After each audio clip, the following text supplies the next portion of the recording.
Please stand. I pledge allegiance to the flag of the United States of America and to the republic for which it stands, one nation, under God, indivisible, with liberty and justice for all.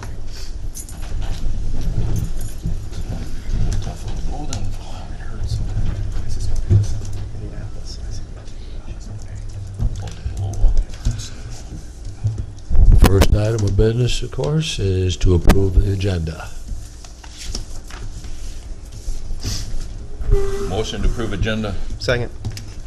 Moved and seconded. All in favor, aye. Aye. Aye. Motion carried. Approval of last meeting's minutes.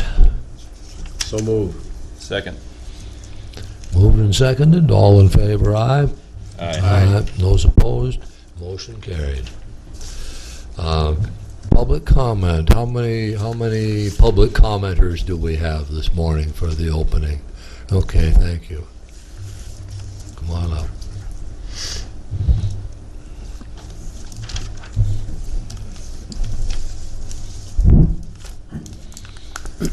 Good morning, Commissioners. My name is Chuck Schulte. I live in Caledonia, for the record. The reason I'm here this morning is to visit with you about, and I haven't followed this real close, but the hiring of a county administrator. I have mixed emotions on that, but quite frankly, I don't know what is right or what is wrong there. But if you hire a county administrator and the department heads are making, according to the paper, costing somewhere between $80,000 and $100,000 a year, that would mean that a county administrator is probably going to run $125,000 to $150,000 in cost. I'm not saying wages, but in cost. Now, that's an added burden, and by doing that, there's other things going on at the same time. You're assigning away, to some degree, the responsibilities and duties that the voters of the county elected you to do. And with that, one has to think further down the road. Where does that leave our county board? The budget for the county board is $155,380 a year to run 5 commissioners. Not saying that's good or bad, I'm just saying that's what the budget is. So if we're going to hire a county administrator, we already currently have department heads. Now we hire a county administrator, as I said, somewhere is between $125,000 and $150,000 a year cost. Where does that leave the county commissioners? We have virtually signed away most of our duties, if you will, because it was always been in this county that the county commissioners ran the county. And if you're going to hire an administrator, first of all, to get a good one is going to be a challenge. And if you don't get a good one, how in the world do you ever get rid of them? That's a big concern. But the point being is, I don't really feel that we can continue to pay the county commissioners $155,380, or should I say the cost. It's not fair to say pay, cost. Which means, to me, there'd have to be a reduction in the cost to the county, for the county, to the county commissioners. By that regards, let's just say, and I'll tell you what I'm thinking, let's say each county commissioner got $5,000 a year for being a county commissioner.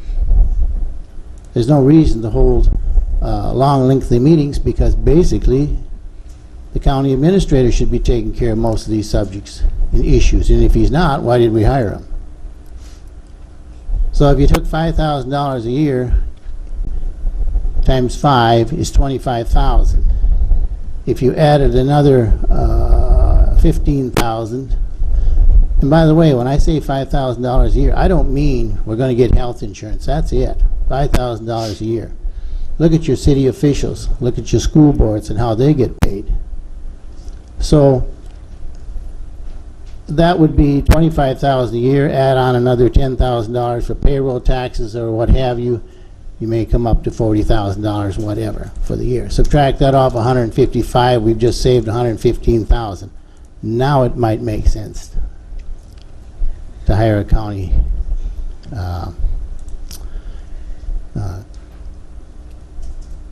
caretaker or whatever you want to call them. Administrator. Administrator, thank you. So that is my concern. Looking at it further down the road, where are we going with this? So before we hire a county administrator, maybe we should say in the same breath, well, if we do that, this is what we also need to do.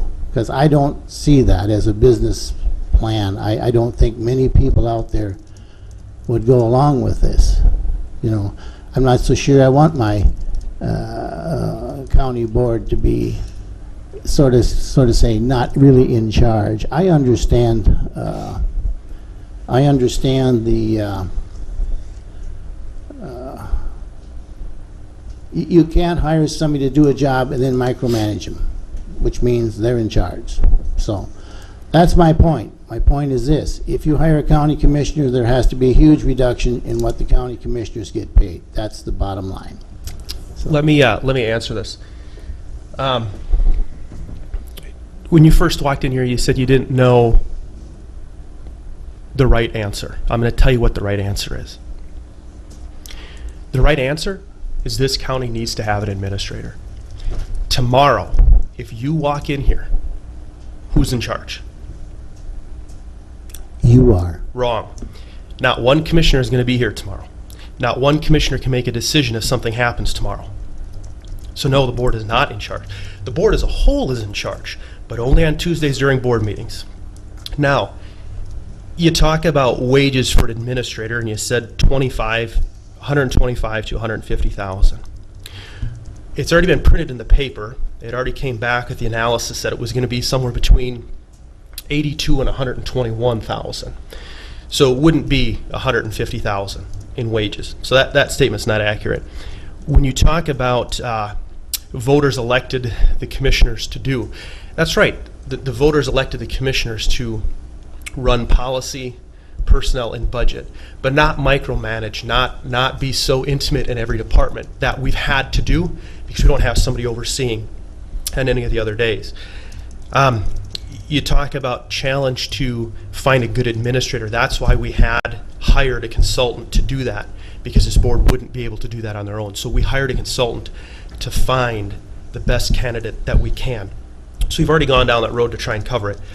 When you talk about the commissioners in taking a reduction in pay, I'm going to flip it on you. If anything, this board should be looking for back pay. And the reason I say that is 80 out of 87 counties in this state have a coordinator or administrator of some form. Houston County is one of the only ones that doesn't. Our commissioners are getting paid as much or slightly below what a lot of the other commissioners in surrounding areas are getting. But yet, those same commissioners, Fillmore County, Winona County, Mower, Steele, Wabasha, Dodge, all of those have coordinators or administrators to do that job. This board, for the same pay that all the other ones are, is taking on the added job of being the administrator. It's been cumbersome, it has been chaotic, and it has not worked. So to say that this county shouldn't have an administrator, I don't believe is looking at the right business model. When you look at any business with 200 plus employees, to not have an administrator, a coordinator, a CEO, a president, it doesn't exist. Now, when we look at, for instance, when you ran the John Deere dealership, as an owner of a business, you're the one in charge. Right now, this would be your employees calling the shots, and who's there. So, looking at this has been something that has been looked at for years and years and years. It's been kicked to the wayside. We finally have a board that realizes you can't keep running a county when people from the public can walk in and say, I want to talk to somebody in charge. Who is it? Because the board only meets on Tuesdays, and not one of us have any say individually on how to act or make decisions. You can't do it. So that's the problem. And that's what we've tried to remedy. And like I said, there's a reason that almost 90% of the counties in the state have a coordinator administrator. And like I said, as far as the county board goes, Houston County's had a pretty good bang for their dollar because their commissioners are getting paid the same, but picking up the administrative duties all these years ago. So that's all I have to say. I don't know. Can I I'd ask say- a question on that? Yep. You said that the salary was going to be between 82 and 120. 82 and 121 is what the We're talking about the salary. Salary. That's the range that the, Yeah, that's the range that the management Then consultant gave I'm us. very accurate in what I said at 150. you said salary be between 125 No. and 150. Well, I said cost. I hope I said cost. I don't know if you did or not, but But total package, if you're sure. paying 82 to, we're talking about nothing here, but it'll be 150. I know it will be. Total by the time you package, add the probably. Yeah, by the time you add all the benefits in. sure. Well, the only thing I can say to what you just said is one fact. You have department heads. Yep. Whenever I wanted to discuss something, I went to the department head, got my question answered. So, Yep. Now, I don't know. can I add something here? Sure. The department heads are in charge of their department, Correct. okay? And they do a very good job of being in charge of that department. However, they don't always have the full picture of what county government needs to be doing, how it needs to respond, all that sort of thing. They're responsible for their department. They get paid for being sure that their department is run the best that it can be run. And as I have been told by more than one of those people, what goes on someplace else isn't my responsibility. I'm responsible for my area. Well, it's quite Okay. a waste of time for somebody to So, come in from the public. what do you do? Find a department head that they think that's the right department and go talk to them. You might be wasting your time because you might be at the wrong department. You're definitely wasting a department head's time instead of going to an administrator that says, okay, we've already dealt with this problem. This is where you need to go. I mean, Chuck, you know everybody because you've been here forever, but say a new business person comes in town, how does he know if it should be, who he should be talking to at the county? And if that has already been addressed or it's come, you'll be getting it in the mail. And you're talking to one person, not wandering around a courthouse trying to find out what department, who I should be talking to. And we've done research on this, Chuck, how much this person, we've talked to all these other counties that have an administrator, and they said it has saved them money in the long run. How can you decide to do anything with 200 people if you're not there daily to see what happens, who needs staff, where, when, how? And as 5 separate people, you can't. You're not there daily to see what happens in every department, and could these two go together, or could we combine a part-time person here or there? You know, there's a reason all these other counties did this. It was a benefit for them. You know, I don't think they just did it to waste money, and they've done it for years and years. You know, City of Caledonia, they have a board, but they have an administrator. You know, City of La Crescent, they have a board, they have an administrator. You know, just about everybody needs somebody that's there daily to help. And they have to help you with the information. They're not making the decisions for you. We were elected to set policy and make decisions. I think we got off track. I'm not saying that I argue any of those points. Okay. My point is very simply this. I don't want to continue to pay $155,000 a year. Okay, that's all you needed to say. Yeah, That I understand. That's my point. Okay. When you talk about the city having an administrator, do you know what the city mayor makes? Yes, I do. It's not much. It's not much. Right. You know what a school board member makes? Yep. It's not much. Right. And But the they also don't responsibility, have 200 plus employees either. well, the school might.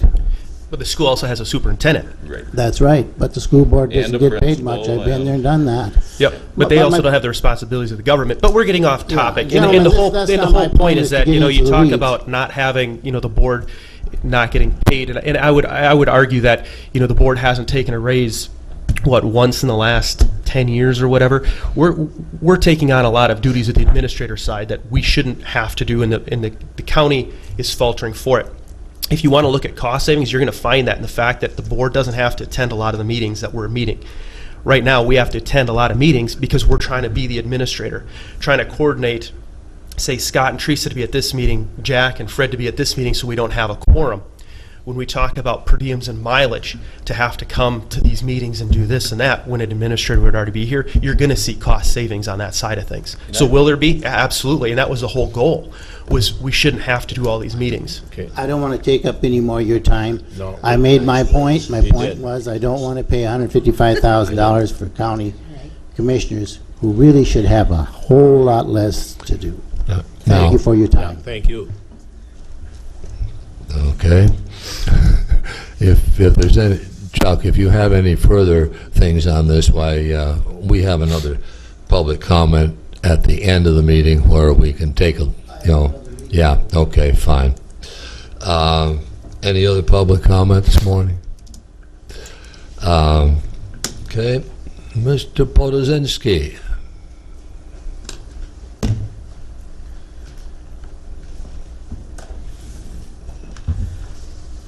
Good morning. Good morning. Morning. I have two items for the agenda this morning. First one is to approve the highway plat and resolution for project SAP 028-604-036. This is right-of-way plat number 71. This is for a bridge replacement project on County 4, about 2 to 3 miles south of Highway 44. Project that we hope to get the land acquired and either do this fall or next summer. So moved.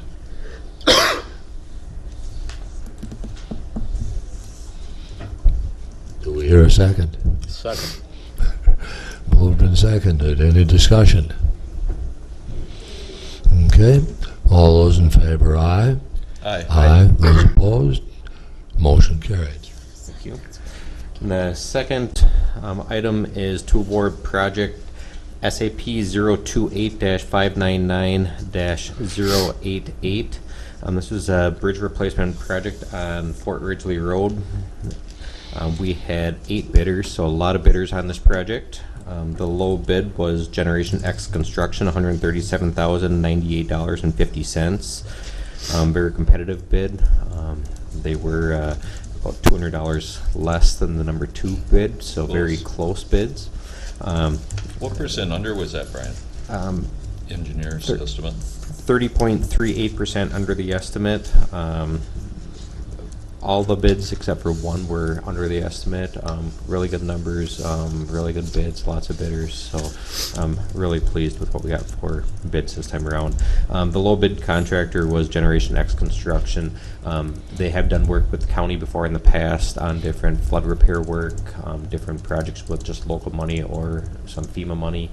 We have not done a state aid bridge project with them before in the past, so there could be a little bit of learning curve as we go through this project with them, but we feel that we still want to proceed with them. They'll do a good job. And I think Brian just means there's a lot more paperwork involved in a state aid project and getting all your T's crossed and I's dotted. They might need a little hand holding first job. Yep. So moved. Approved. I'd second that. Any further discussion? Okay. All those in favor? Aye. Aye. Those opposed? Motion carried. Thank you. Thanks. Thank you, Brian.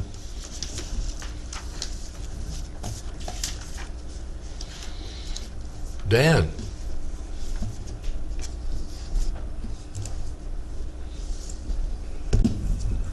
All right, hey guys. Good morning. Dan from Morning, Dan. Soil and Water Conservation District.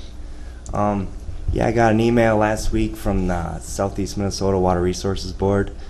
A little background on them. They're an organization we've been a part of for about 30 years here.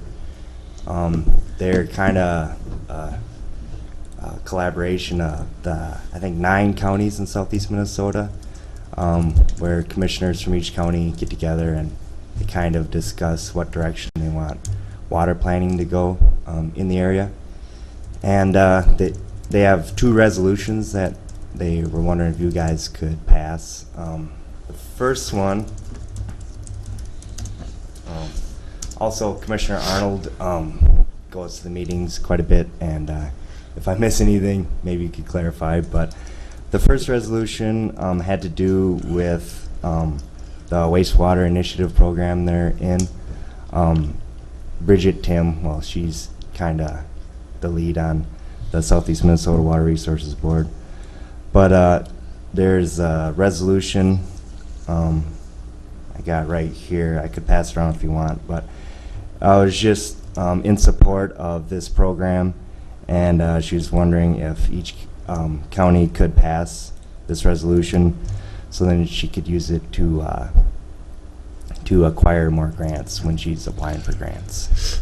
Dan, there was some debate about this at the last Southeast meeting in Orinoco, and there was going to be a final draft of that thing, and I got an email very recently from Bridget that I'm sure that was on, and I haven't had time to look at that email yet. Do you have a copy of the current resolution with you? I have what she sent me a week ago. That's probably right. Okay. Yeah. You want to see it? Yes. Do you have other copies? No. Okay. Did that change from what you submitted? Okay. I think we have it, right? Yeah. I think it was sent to us, Yeah, and I saw the- there wasn't a lot of changes.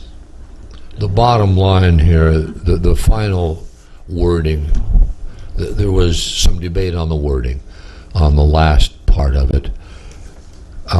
This county supports the goals of the Southeast Minnesota Wastewater Initiative Program and is willing to provide in-kind assistance for the continuation of the program to show support and a need for the service in the county. Now, we talked about this at the last meeting a little bit, and if you remember, this is what we're talking about with basically communities along the Mississippi River that don't have their own wastewater treatment facility. They're dependent on individual septic tanks or whatever, and some communities have a real need for doing something different than that. Sometimes those things get to be tremendously expensive, and also they get to be very contentious. We have a community in Winona County that's been having a problem with that for many years. And this was the compromise language that the Water Quality Board, or Water Resources Board, arrived at their last meeting. So that's where we're at this point. And I would recommend approval. As a member of that board, I would recommend that we approve this resolution. I'll second that.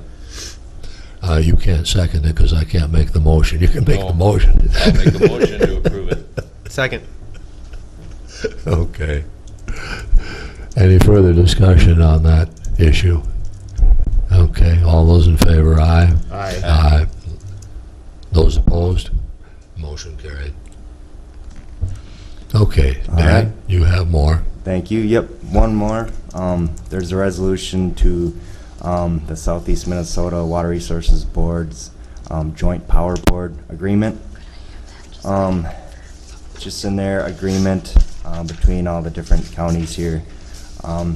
There were several just minor changes in wording. To me, it seems nothing major, kind of trivial stuff. But they're wondering if you could pass a resolution accepting the changes they made. Yeah, I was at their May 14th meeting. Should I go through the changes that were made? We talked about it last week, and it's just a matter, Dan, if anybody on the board has questions off that discussion for you about it. Okay. So if anybody has, Doesn't be a problem. I looked it through here, I don't see anything. yeah, I'll make a motion to approve the May 14th changes to the Southeast Minnesota Water Resource Board Agreement. We've got a motion, we need a second. Second. All those in, well, any discussion, any further discussion? Okay. All those in favor, aye? Aye. Those opposed? Motion carried. All right. Okay. That's all for me then. Oh, okay. So, Thanks, Dan. Thank you, Thanks. Dan. thank you.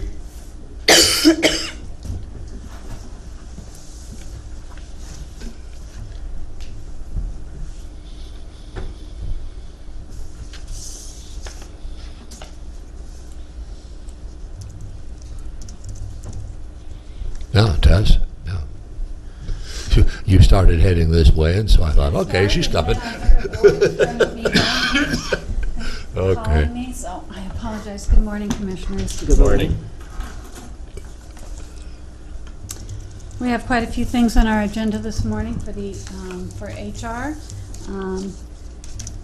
The first one is we request approval of the hire of Naomi Hole as a probationary appraiser trainee. This is a B22 at step 1, effective June 18th, conditioned upon successful completion of her criminal background check.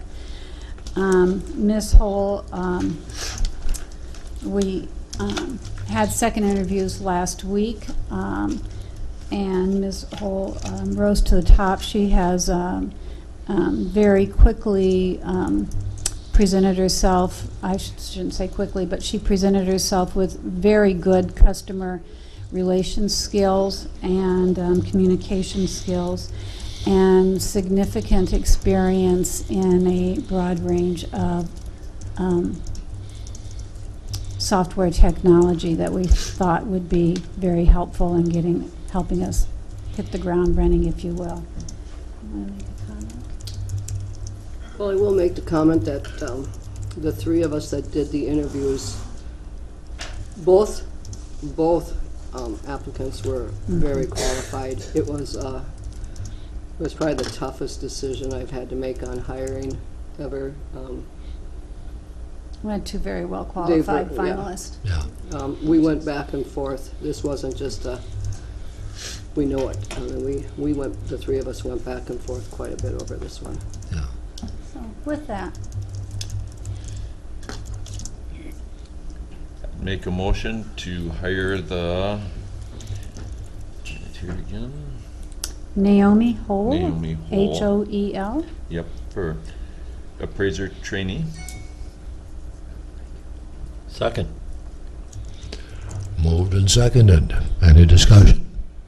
All those in favor, aye. Aye. Those opposed? Motion carried. Thank you. So that completes our appraiser trainee hires, and Ms. Hole as well as Lilani will be starting the training later in beginning of July, I believe. No, Or later in the training. the training for. No, the classes, if we can get them in yet, they should, July and August, but as I think I mentioned to you last Yeah. week, yeah, I'm still trying to get them in. It's full, Yeah, just okay. waiting to see if there's any openings, right? Yeah, we are first on the waiting list. So hopefully, okay, thank you. Thank you. Next, the auditor's office, we have 3 recommendations. One is to amend Darlene Peters. This is retroactive. She attended training on June 1st, and we would like to have the board's blessing for having altered that hire date to June 1, 2018 for Ms. Peter. So moved.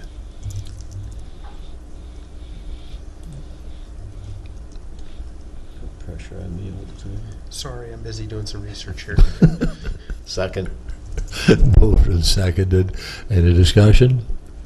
Okay. All those in favor, aye. Aye. Motion, oops. Opposed?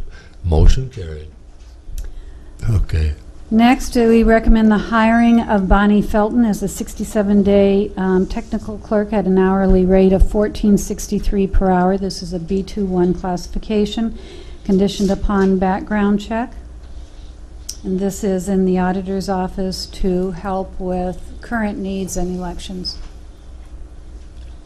And I'd like to state Bonnie Felton has helped us in 2 other previous years with elections. So she will come with Some that experience. experience with the elections.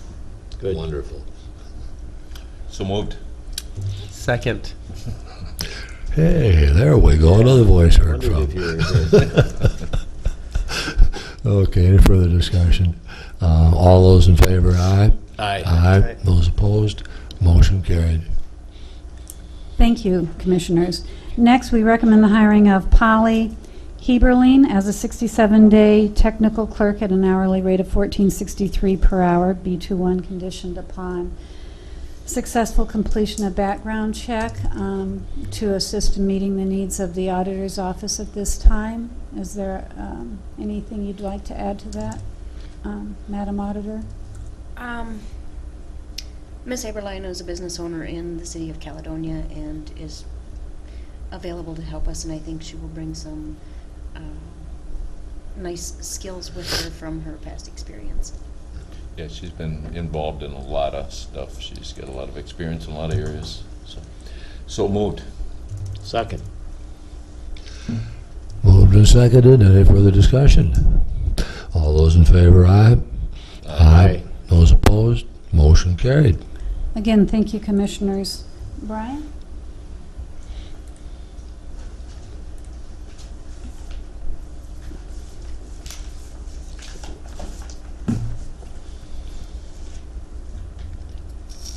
This time, I am very pleased to be recommending the change of employment status for highway mechanic Shane McCabe from probationary to regular status effective June 12th. Brian, do you want to comment on?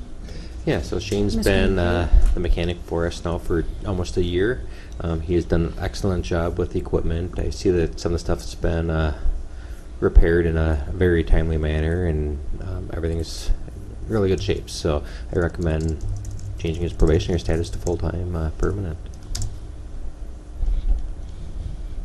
So moved. Second. Moved and seconded. Any discussion? All those in favor, aye? Aye. No, aye. Those opposed, motion carried. Thank you. Thank you, and we will, that'll be good news for Mr. McCabe. Public health? Hi. I thought I was hearing voices when I was walking. My voice. Good morning. Good morning, Mary.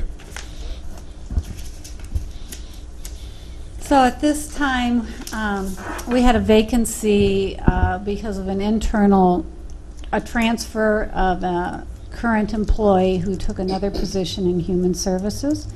That was Leah. And her position sat vacant while we kind of analyzed and discussed what needs might be there. Since that time, Mary and I redrafted a new position description, sent it up to Gallagher and Associates, and they banded that position as a B21 technical clerk. So we will, it was determined that we no longer had a need for the second accounting clerk at this time. So with that, we are respectfully requesting that we be able to initiate a competitive search at this time for the B21. This would be a full-time probationary position. Okay. And this is already in the budget, correct? It is, yes. Yep, we're just replacing, it's actually reduction in salary from what we, yeah. And we did spend some time, a fair amount of time, looking to see, you know, could we just absorb those duties? We're kind of at the base of stretching people out. That's enough now. And I think with the change without our home care, that's really what impacted the difference with regards to the accounting needs. just less billing to do, that kind of thing. But yet the remainder of those jobs, duties, still were present, so we needed to do something. But, so it's taken a little time to kind of review that and come up with this technical clerk position description. And as Mary pointed out, this is a reduction in, it's a lower level position, so it's a reduction in cost for the county. We discussed it this morning at the Human Services meeting, and Mary laid out the reasoning very clearly, so I would move that we approve the advertising for the position. Second. Been moved and seconded. Any further discussion? Hearing none. All those in favor say aye. Aye. Aye. Those opposed? Motion carried. Thank you, Commissioner. Thank you, Mary. Thank you. Now for the sheriff's office, I don't believe they're in attendance. I did recently discuss this with the sheriff, though. We have two items. We recommend the change of employment status for jailer dispatcher Rachel Meyer from probationary to regular status effective June 5th, 2018. So she did get a solid review from her supervisors, and this is their recommendation as well as mine. So moved. Second. Moved and seconded. Any discussion? All those in favor, aye. Aye. Those opposed? Motion carried. And I believe lastly on the staffing is we're recommending the hire of Myron Kinneberg as a 67-day transport officer at an hourly rate of $15.23 per hour, conditioned upon successful completion of the background check. This is for their pool of drivers. So moved.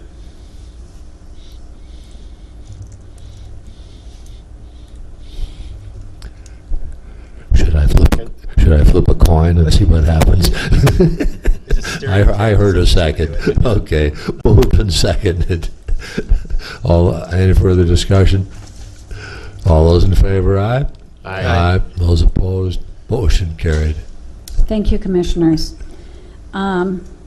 Just by way of information, last week I was up at the Minnesota Historical Society along with our vendors, the Collaborative Design Group, and we had provided a presentation to the grant committee. And interestingly, and it was went quite well. We had an hour to do the presentation, and there was significant interest by the committee, and we went well over that hour and close to. Started at, I believe, 2:30, and we didn't complete it until about 4:15. It was very well received. Collaborative Design had a few questions regarding clarifications that they needed for the final report. I do have an interim report that I can leave with the board. I'm trying to get a electronic copy and we'll email it to you, although it is a significantly large document.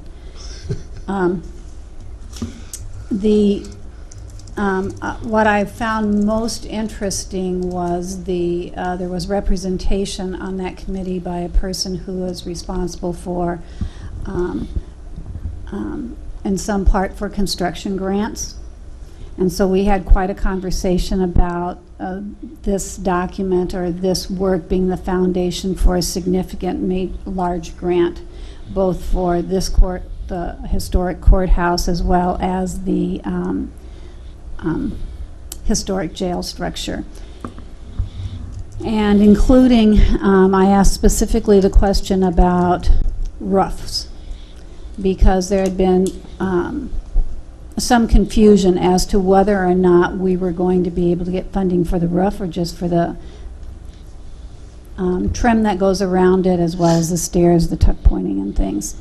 And I said, so long as we would look at the replacing the roof with materials, which it's not real clear to me exactly which materials were original to this roof, that they would be very interested in supporting that, as well as a lot of the work over at the historic jail. So there was a lot of interest going forward, and we will be looking at to bring to you for consideration putting together a large grant proposal. And so I was very, very pleased and left the meeting with, of course, you never know until you get the grant, but I left the meeting knowing that the current grant that we have is going to be, draw close to a successful completion, with minimal changes going to be required in what we've done so far, and that it was well received for a foundation document, as a foundation document for the next round for the funding for the actual structural changes. So, Now, Tess, maybe you can't pin anything down even close at this point, but you use the term significantly large grant. Can you translate that just a little bit? well, these are very expensive roofs on both of these buildings. Yeah. Very expensive fascia and trim. Yeah. The stonework in the back, I believe, is around $45,000, $50,000 in of that. I hesitate to put a dollar amount to it. They don't have a limit on the request. They will require a match. They mentioned a minimum is 10%. So if that gives you some idea. Yeah, okay. So they're going to be. At this point, that's as far as you can go. At Yeah. this Minimum is a point. That's fine. 10% county match. That's what, if I heard them correctly, and it could have just been a ballpark thrown out. Yeah. And of course, the more skin in the game, if you will, the Better chances. better chances you have, because you know, we go into a mix with other people making similar requests as well. Yep. Question, I had a call from a local contractor that's doing a roof next door. He asked me to come up on the roof with him and look at the roof of the courthouse. And I'm sure we're probably aware that there's some We have photographs. We Okay. know exactly what major damage we've up there had. and stuff. We've had not just an architect, but the engineer from Collaborative, and he's been up there. We know that it needs work, and it needs work soon. Yeah, okay, I just wanted to, I told him I'll make sure it's passed on and that we know about it. Well, and greatly appreciate that. Yeah, we're missing a few shingles, to say the Yeah, least. and the top, I don't know if you call it tower or cupola or whatever, you know, the corners are actually falling in, and there's rodents, so you can see the birds coming in and out, and you can actually see pretty good holes. In fact, let me pass this along to you, Commissioner.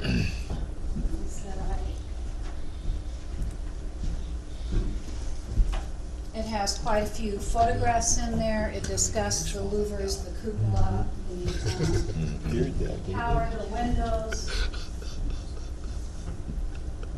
etc. And I will try to get copies of that Great. made for folks, but that's the only one I have. 2 copies were left with the Minnesota Historic Society, and so they have that document. If I looked at this or someone wanted to look at it, where would we put it back to? Just bring it back to your office, probably? When you're done, just Yep. bring it back to my office. I don't need it right now. Tess, this is a slightly different subject, but as long as you're here, Jack and I were at a meeting yesterday where a couple of counties talked about security for the courthouse. and they talked about getting to the point where they had one entrance to the building for public access. Where are we on that continuum? Are we thinking about that? I had the impression have that two- that the state was giving them a little heat, that they needed to be getting For something their done. courthouse or for their administration building? I'm not sure. I think it was the courthouse. Because we do have single entry for our courthouse. For the historic courthouse building, which is an administrative and human services building, we have 3 accesses, however, 4, excuse me. I'd stop and think. We have closed off one except for egress only. One is by the license center, one Yeah. is by the original front door, and then now the other one. We can look at that a little further. I know we had a discussion, county, with the sheriff's office to limit it to 2 at one point would be wise, and we had thought to make Yeah. the basement by where the Surveyor's office. where the surveyor's office is, where the folks come in for the driver's license testing. We thought maybe closing that except for egress only and just going with our 2 main entrances. Closing Yeah. the basement one. Yeah, I wasn't sure in the discussion. It was just a general comment by board members, and I wasn't sure whether they were talking about the building that the sheriff's office and the courts are in, or whether they were talking about. We received quite a bit of pushback, if you will, for closing the access door, the one we have closed. and I for remembered that, and that's why I asked the attempting question. to close the one by the surveyor's office. But we will continue the conversation and do what's in the best interest of our Yeah, employees and the public. But there was Okay. I don't remember what it was exactly, but there was grants put out for courthouse safety, and that's when we dealt with it over at the actual courthouse. Yeah, And yeah. all the counties were involved, and, we came up with at the time that we couldn't think anything we'd be willing to match that we don't already have, that our safety over there was Being- in great shape. Being that that's a fairly new building, a little over 5 years, I believe, it was designed Right. with contemporary safety standards in mind, so. Okay, yeah. good question. We will keep looking at that, especially as we, if we make determinations to how we're going to use the facilities and going forth on planning, that will safety and trying to look at security systems and pathways and things like that will be Yeah. a serious consideration, and we'll be at the forefront of that. I know that's especially important, well, it's for everybody, but I know that we have a few offices that may have a greater need than others, as well as far as clientele they serve. Yeah. And we may want to look at how we limit the accessibility of some folks if they were to become very upset and pose a risk of harm. And lastly, on my agenda, I have a closed session request to provide the board an update for labor relations, and this is pursuant to, I don't know why I have 6:45 p.m. That's not when we're going to have it. But this is pursuant to 13D03, subdivision 1B. Jessica, can I get a copy of your agenda? I couldn't get the package all from it was online last night. Michelle, somehow you have to have access to that. That's an IT thing. Hires and I wonder, well, maybe I didn't send it to IT. It's been kind of a flurry. I may have forgotten. Last Thursday. So Tess, you're looking for a motion to go into closed session? I would so move that we go into closed session pursuant to 13D.03. 13D.03. Second. Moved and seconded to go into closed session at this point. All those in favor say aye. Aye. Those opposed? We are in closed session. I would move to end the closed session and reopen the regular board meeting. Second. Motion and second. All those in favor, aye? Aye. Aye. Motion carried. We're back in open session. I met with the commissioners pursuant to 13D.03 subdivision 1D to discuss a strategy for labor negotiations and to provide an update for labor negotiations. No action requested at this time. Craig? I didn't send it. It didn't get sent. Oh, you talked to him? No, I haven't. Okay. The issue you talked about to him when you came in, it's an IT issue, and we haven't had a chance to talk to Andy yet. No, to see I what didn't happened. send it to IT. I did not send the packet to be posted. I missed okay. it. Okay. So will be up Organizational later. organizational snafu, and we won't let it happen again. Will today's packet be available like tomorrow, maybe online, or what do you think? You think Andy could put that up for us? Because I know we used to get the packets, but it got to the point where they wouldn't fit in our emails. Craig, Yeah. do you just want me to send it to you? That'd be great.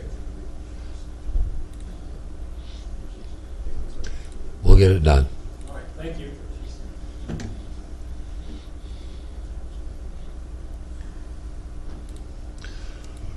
Okay. Approve claims, human services, and license center disbursements.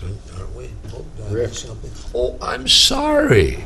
I was going to cut you out completely here. Mr. Frank, sir.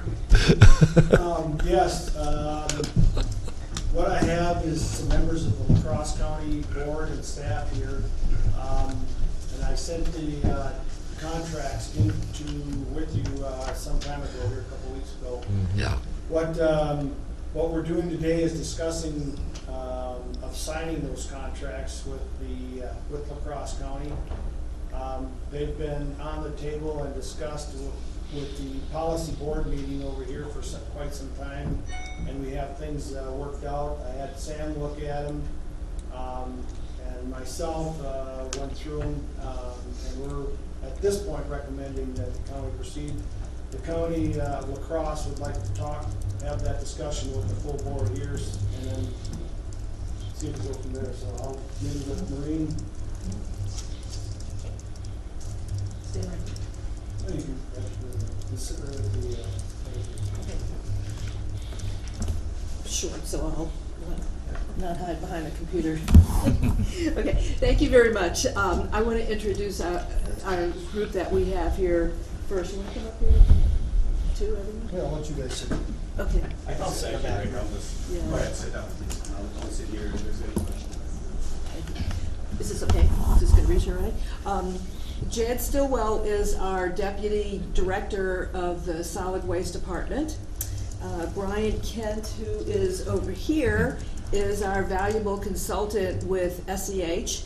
They provide us with technical assistance and support on detailed matters that are important to a good operation.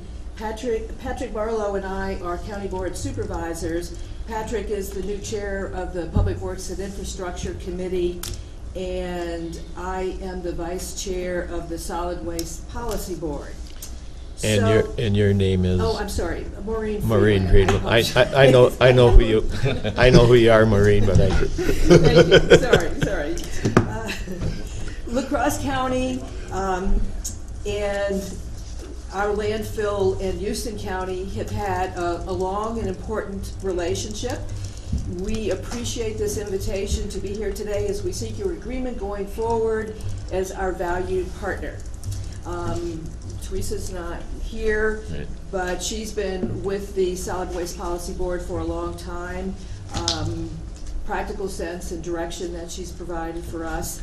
And Rick Frank really has been a rock for us. He always insists on fairness for Houston County and for our activities to make solid business sense. He sees a vision of what Houston County needs to do to protect the county's present and future families, along with their pocketbooks. Good practical ideas and direction.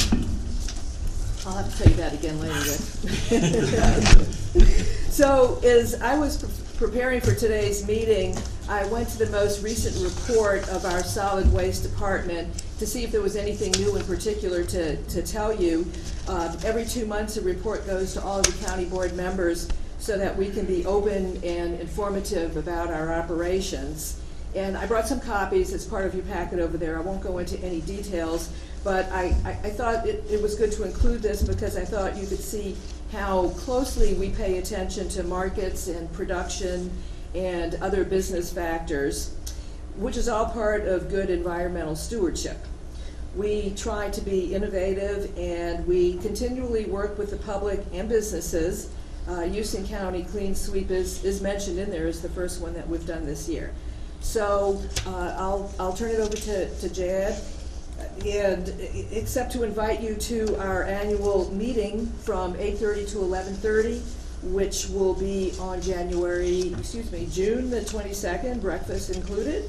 And you can ask some of the hardest questions there too if you want. The representatives from Xcel Energy are always there to talk about environmental issues, and there's a tour, so that would be great to see you all there also. And that's Thank you. that's held where, Marie? That is at the landfill.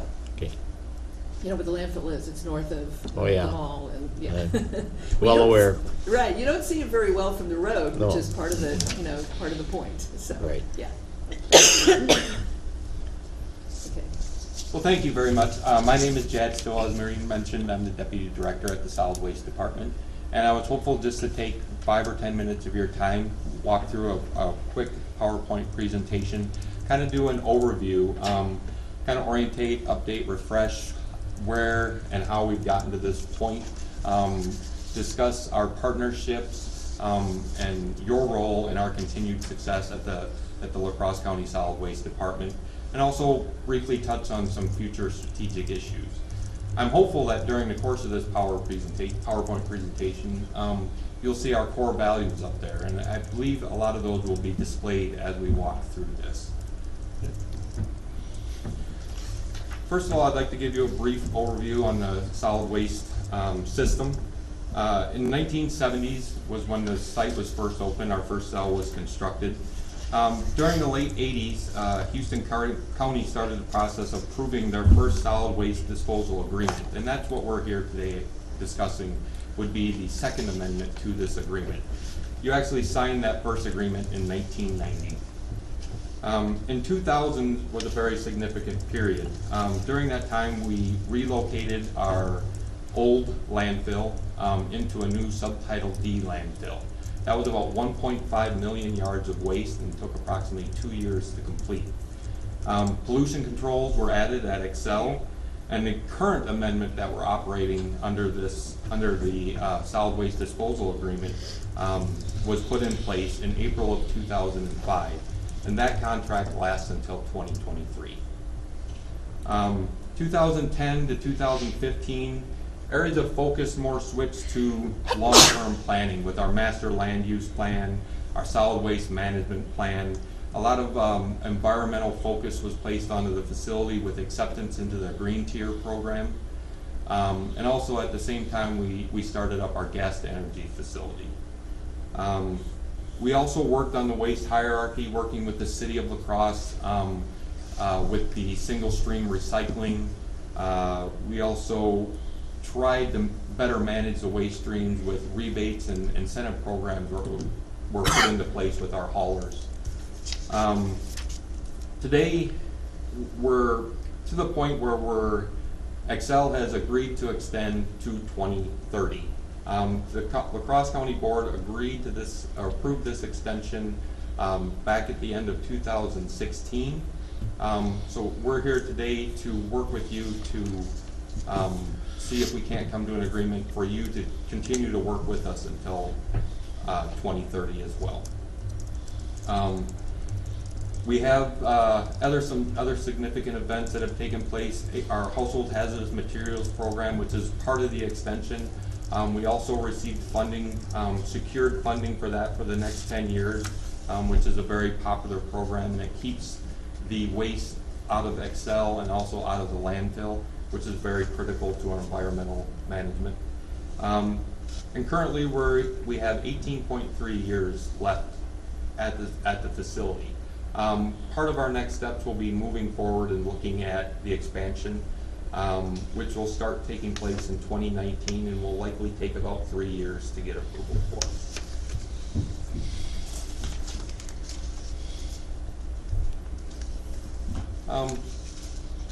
The next slide, I just kind of wanted to touch on a couple more subjects that were brought up earlier, but by saying we're your responsible resource, we are environmentally sound. We are the only landfill in the state of Wisconsin that is Green Tier certified. What that states is that we have a commitment to go above and beyond the standards set by them and to somewhat self-manage our facility. We're still required to meet all their guidelines. We just go a step above. We also are a regionally supported good neighbor. We work with the Scouts, we work with numerous organizations around the area. And really what this promotes is recreation, green space, and more critically is education.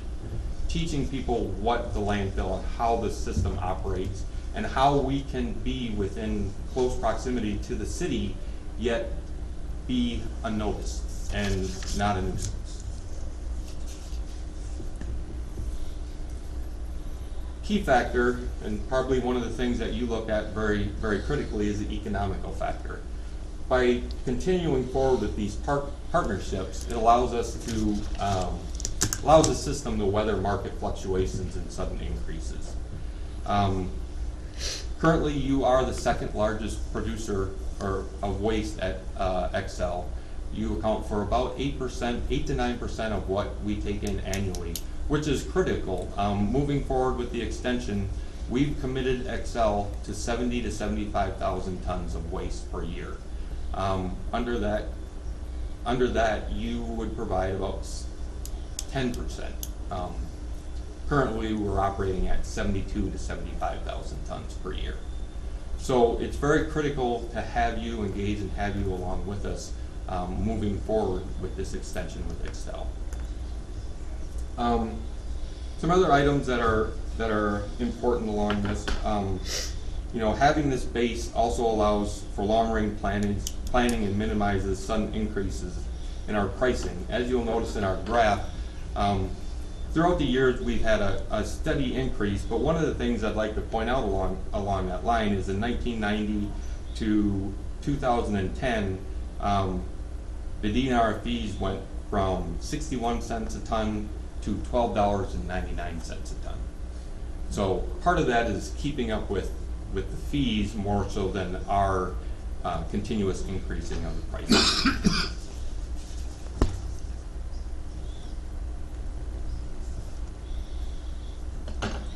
Next slide, the solid waste system. Just some key points. We take in approximately 200,000 tons a year. We've been in business for 40 years. We have about 18 years left at the landfill, and with our projected expansion would go about an additional 20 years. With that, with Excel and the landfill diversion programs, about 35% of that 200,000 tons of materials are diverted from the landfill.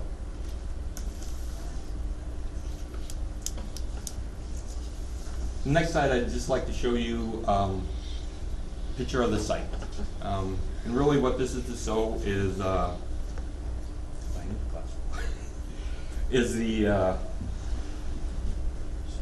how conveniently it's conveniently located. It's it's not noticeable. We phase the site to when we fill to block.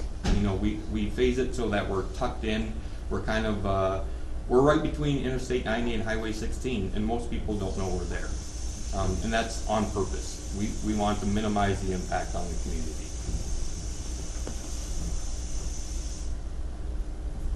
Some programs that we offer at the landfill, which are available to everyone. We have a citizens drop-off area. Thank you very much for speaking. Which is open the same hours as the landfill, and also on the first and third Saturdays of the month. Everyone has access to that, and it's just another program where we try to open things up for community members and surrounding communities to have access to dispose of items that maybe they can't, a special event or trying to not have to pay a hauler to come in and help with. We also have a recycling pad, which again promotes a diversion by reduced rates. Everything that you see that we place on that pad, from shingles to wood to concrete and asphalt, we take at lower rates to incentivize and keep this material out of the landfill. Landfill, you can just, it's clean, it's a modern facility, it's operated by La Crosse County, it's supported by the region, and we have a private partner or a partnership with a local entity who actually does the contracting, the moving of the waste for us. Gas to Energy helps us maintain compliance with our air permit and also provides an alternative energy source for the community.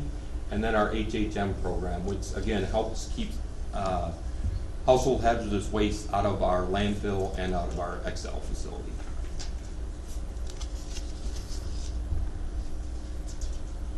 Waste to Energy, I just wanted to show you this picture. That is the waste to energy plant. That is Excel's plant. Clean, modern. You wouldn't know from that picture that is what they're operating there. The waste to energy contract. Contractual waste to energy began in 1988. We've taken more than 2 million tons of waste there, which is waste that isn't being landfilled. The 7-year contract extension was approved, as I mentioned earlier, by the board in December of 2016. And the waste energy contract delivers environmental and social benefits, conservation of landfill airspace. Without this contract with Excel, the landfill would fill up it would fill up about 40% quicker. So our 18.3 years of life would actually be reduced down to about 10. It also reduces fossil fuel usage, enhanced resource recovery. We pull out ferrous and non-ferrous materials and other items out of the waste stream there that wouldn't be captured if the material is being landfilled. Financial security and viability, and regional public-private partnership. Last slide, I'd just like to talk about some of the areas of the extension. Really what this is providing is stability and security. We feel that we provide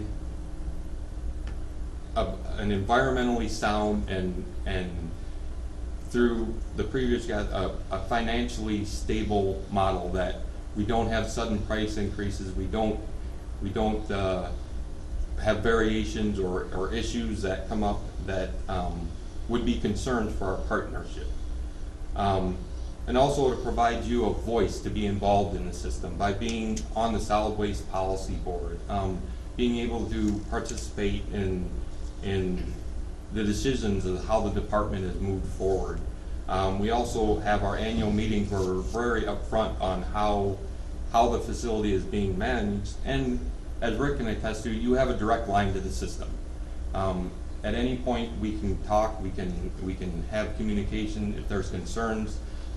There's never an issue of not being able to get a hold of someone and discussing your thoughts. The key item too, another key item is what Rick had brought forward, was the utilization of excess funding from 2023 moving forward. And part of the previous program was waste that is brought into the landfill, you receive a $5 credit for. You've actually brought in more waste than what is required, so you have an excess fund.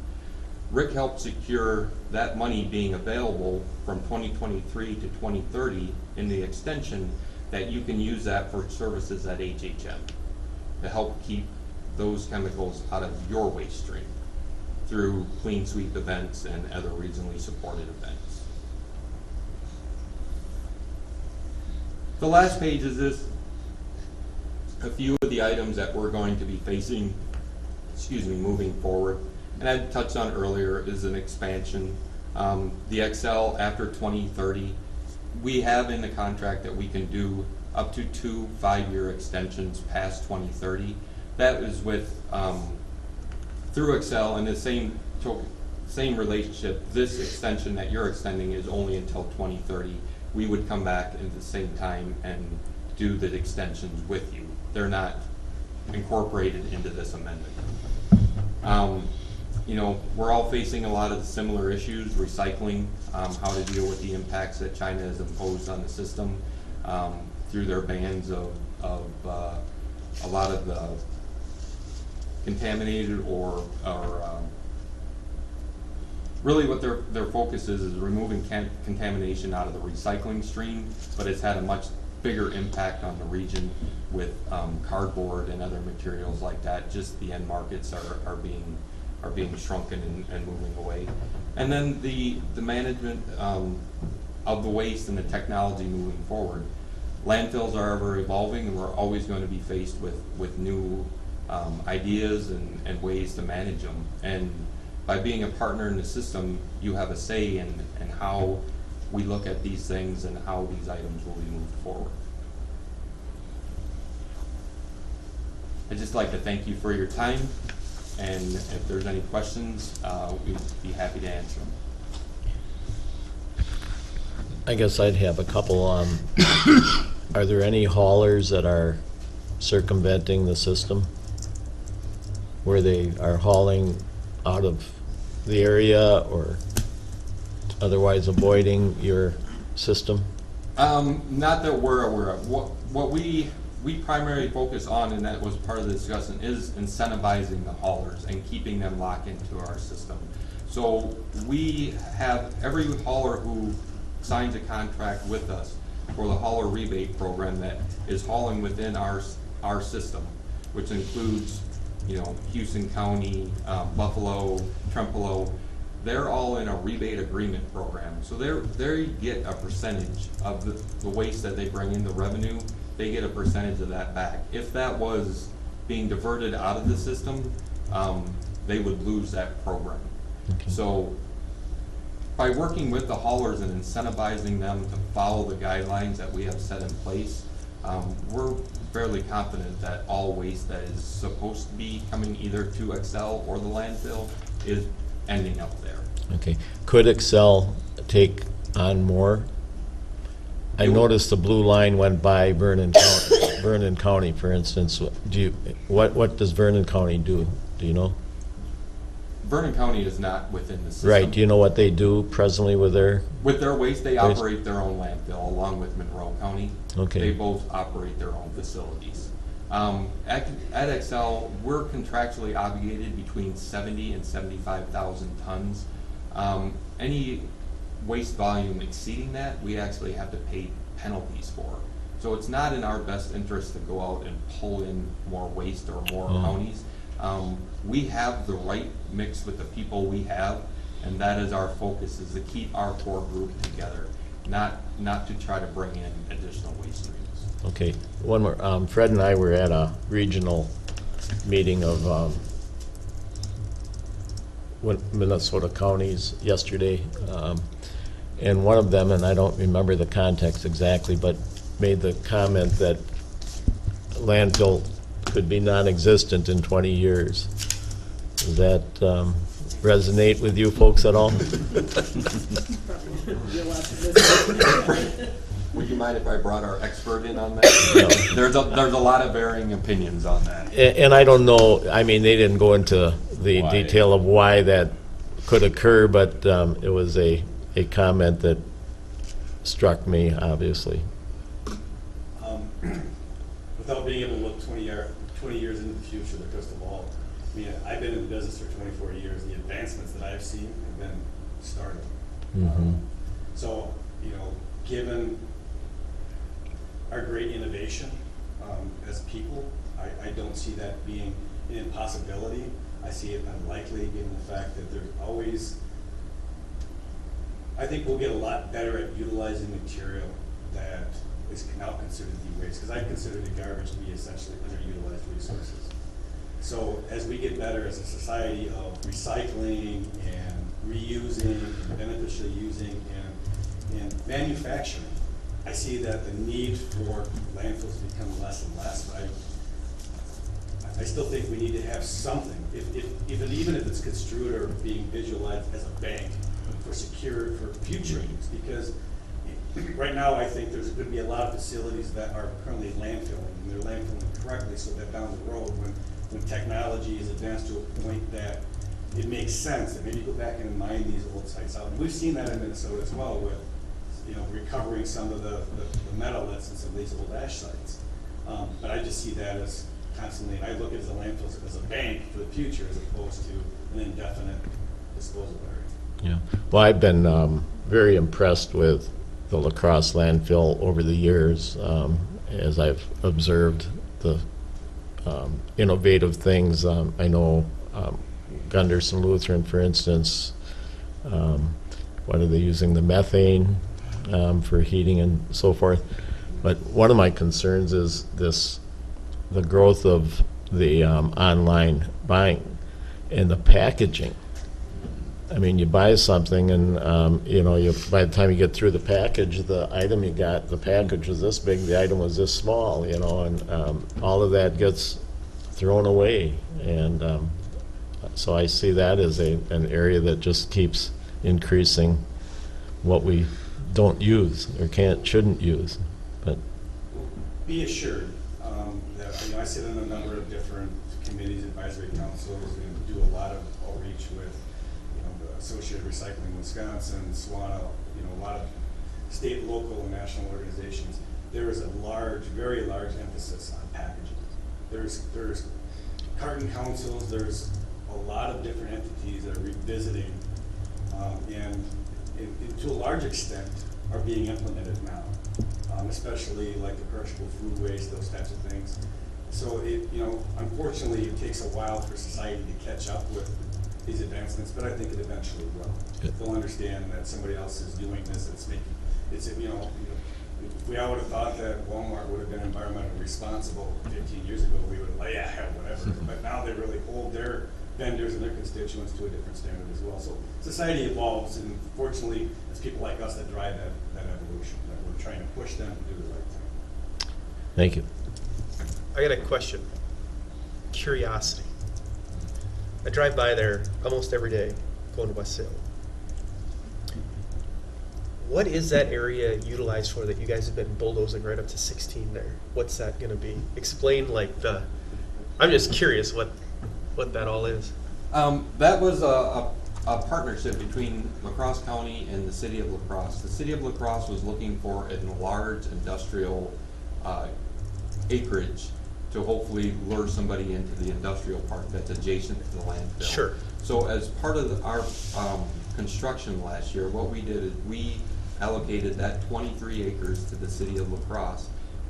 In partnership with that, the city of La Crosse expanded the frontage road up along and allowed us to build a new entrance into our landfill, which alleviated all the congestion from Highway 16, gave us the ability to put in and out scales. So it was a joint partnership between the county, the solid waste department, and the city of La Crosse. Because I was wondering, because it's like, holy smokes, that's a huge expansion for landfill. The landfill will not be going anywhere near that. Interesting. Well, I appreciate that. Thank you. But we have built in collaboration with the Outdoor Recreation Alliance and I don't know, WISCOR and other groups, environmental trails through the landfill so that people can do hiking and walking and so forth, and we can preserve some of the habitats and sure. So on. Just makes me smile. Years ago, when you said to your date, you want to go walk through the dump? Yeah, right. It's a different ballgame nowadays too. It is. You look at I don't remember where I was looking at. It's a similar scenario where they had, native grasses and flowers and the hiking trails and the biking paths, and you'd never know it. You just think it was a natural knoll, and We put in a gazebo, a walking trail, a bridge, and a boardwalk, so we're hoping for our Really? first wedding. oh wow. Yeah. There you go. There you go.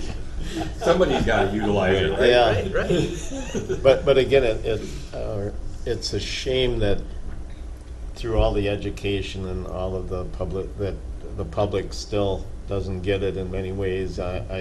These groups that go along the highway, I think it was a stretch between La Crescent and Winona. There must have been 35 yellow bags that were picked up just along that stretch of highway, and it's just what you see that people throw away out on, just out of the window of the car is really sad. But do appreciate the innovation you folks have promoted and developed. It's very, very impressive.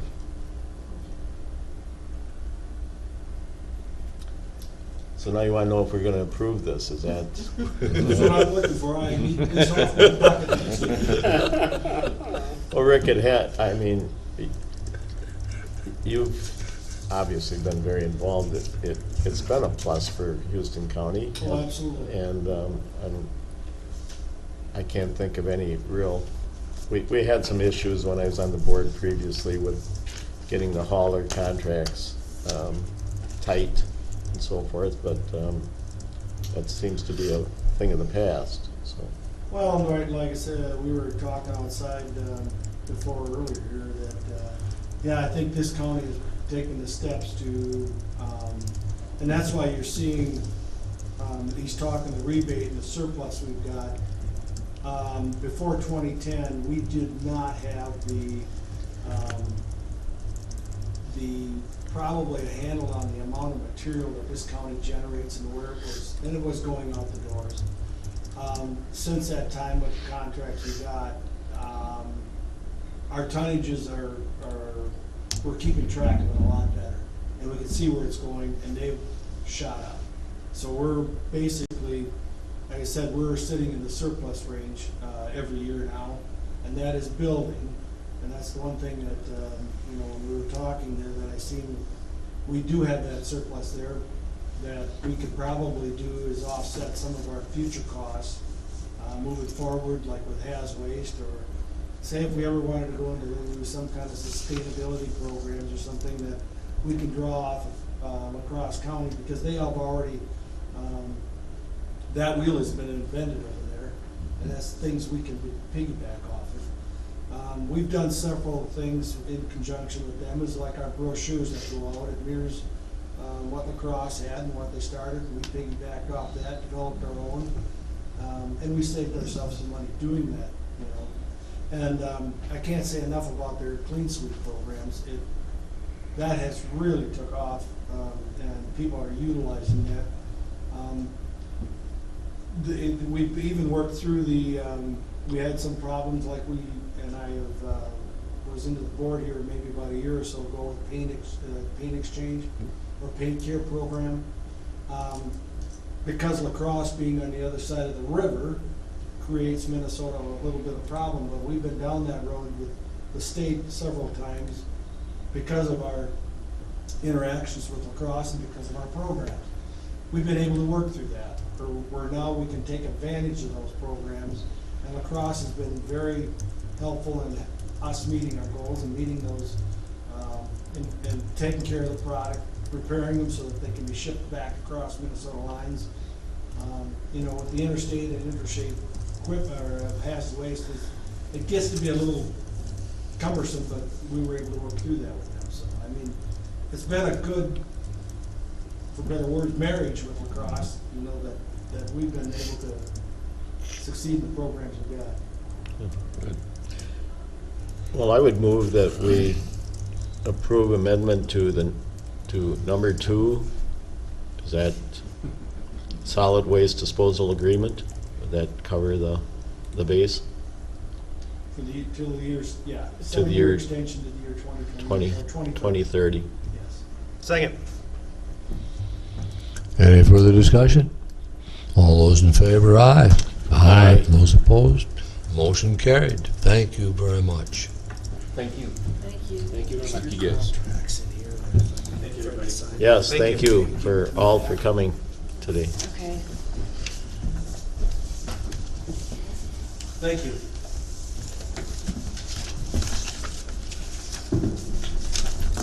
Should be 3 of them, so.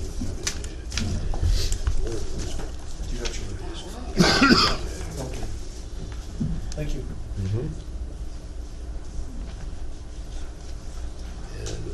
Rick, what's the and? Pardon? The and, whose signature do you need that by? You've got my signature, but right under that, there's and, as in who else signs. It's implied that somebody else needs to sign. If not, that's fine, I just don't want to. Did you find 3 spots for him? Oh, I think we'll have Sam as to Sam, attest as to to it. attest to it? Okay, Yes. not a problem. Okay? I can take them. Do you Yeah. want to take them? Just so we know who all's supposed to Well, sign, that's I'd like all we to get a need. copy of it. And bring them up. I'll get them back to you today. Okay. Okay, now we go on to action items, approved claims, human services, and license center disbursements. So moved. Second. Moved and seconded. All those in favor, aye. Aye. Aye. Consider American Legion Acknowledgement Resolution. I think we all got a copy of that. I don't recall it, but are we? It's in the packet. I remember seeing it. How many years, there's just acknowledge them for everything they do, basically. They've done a lot. Mr. Pullman submitted that, and he didn't provide much background on it.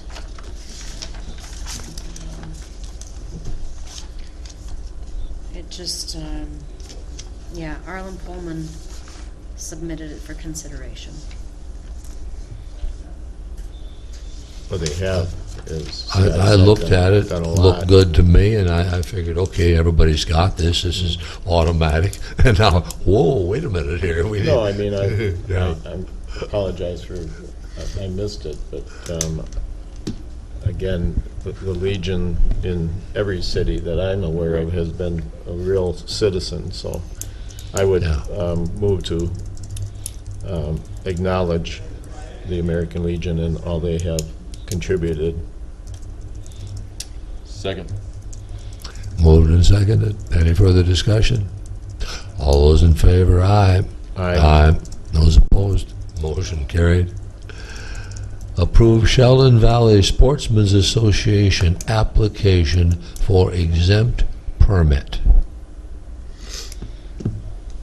I can't remember looking at it, but I'm not sure. What are they asking to be exempt from? It's a standard, it's for their gambling permit, and the way it's phrased is a little bit It's exempt, confusing. but gambling exemption. We don't make them wait 30 days to obtain Okay, their license, that's but right. they are doing it well in advance of the event they're holding. Yep, I do remember that now. I'll Okay. make a motion to approve Sheldon Valley Sportsman Association's application for exempt permit. Second. Moved and seconded. All those in favor, aye. Aye. Those opposed, motion carried. Sheldon Valley Sportsman's Association application for. No, we just Oops, did that one. excuse me, I just did that. Approved liquor licenses, there we go. I don't always check these things off. I should, huh? So moved to approve the liquor licenses. Second. Moved and seconded. Those in favor, aye. Aye. Aye. Those opposed, motion carried. Consent agenda?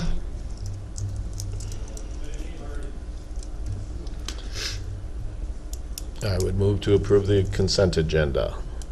Second. Discussion? All those in I favor? had kind of a question on SimCAC asking for their amounts. Is that for next year? I was gonna try to get a hold of somebody and didn't. You know, they're basically saying what they expect for funding, and that's for next year's. Okay. I didn't know, why are they, it's just beginning for 2019, just letting us know. Great, thank you, Carol. And we don't necessarily Prove it, right. all that they're asking for. Right. They're just letting us know kind of a, What they would like. yep, good. And that's just putting on file, it's not approving. Right. Yeah, okay.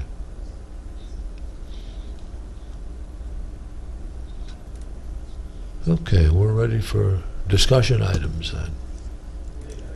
We need an aye on that. I think that we just finished discussion.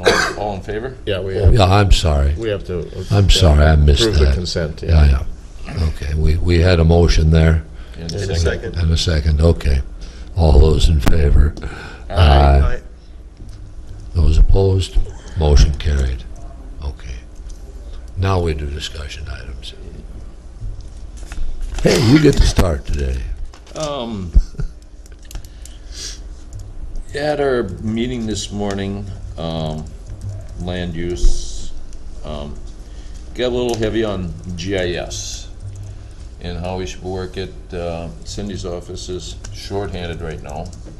It sounds like a lot of stuff is going to recorder's office, and just how we should be handling the GIS information. I said I would like to put on the at least discussion or agenda to set up a meeting for anybody that's involved with GIS, so they can discuss a decent way to pass around the information, or who's gonna do what and stuff, especially with Cindy's office being shorthanded right now. It sounds like there's a little frustration going on about what department should be handling what. And and Teresa wasn't here, but I didn't know if more commissioners like to be involved, or we just set up we put out a date and say, you know, this day we'll meet with anybody interested in discussing GIS. See if we can get this worked out. What departments all handle GIS? I'd Assessor? say assessor, reporter, or recorder, Highway. highway and land survey. The auditor's office. Auditor. Really. Said that. Yeah. Probably, that's probably most of them. So if those are the major ones, what's the thoughts on, It's currently under the umbrella of the assessor.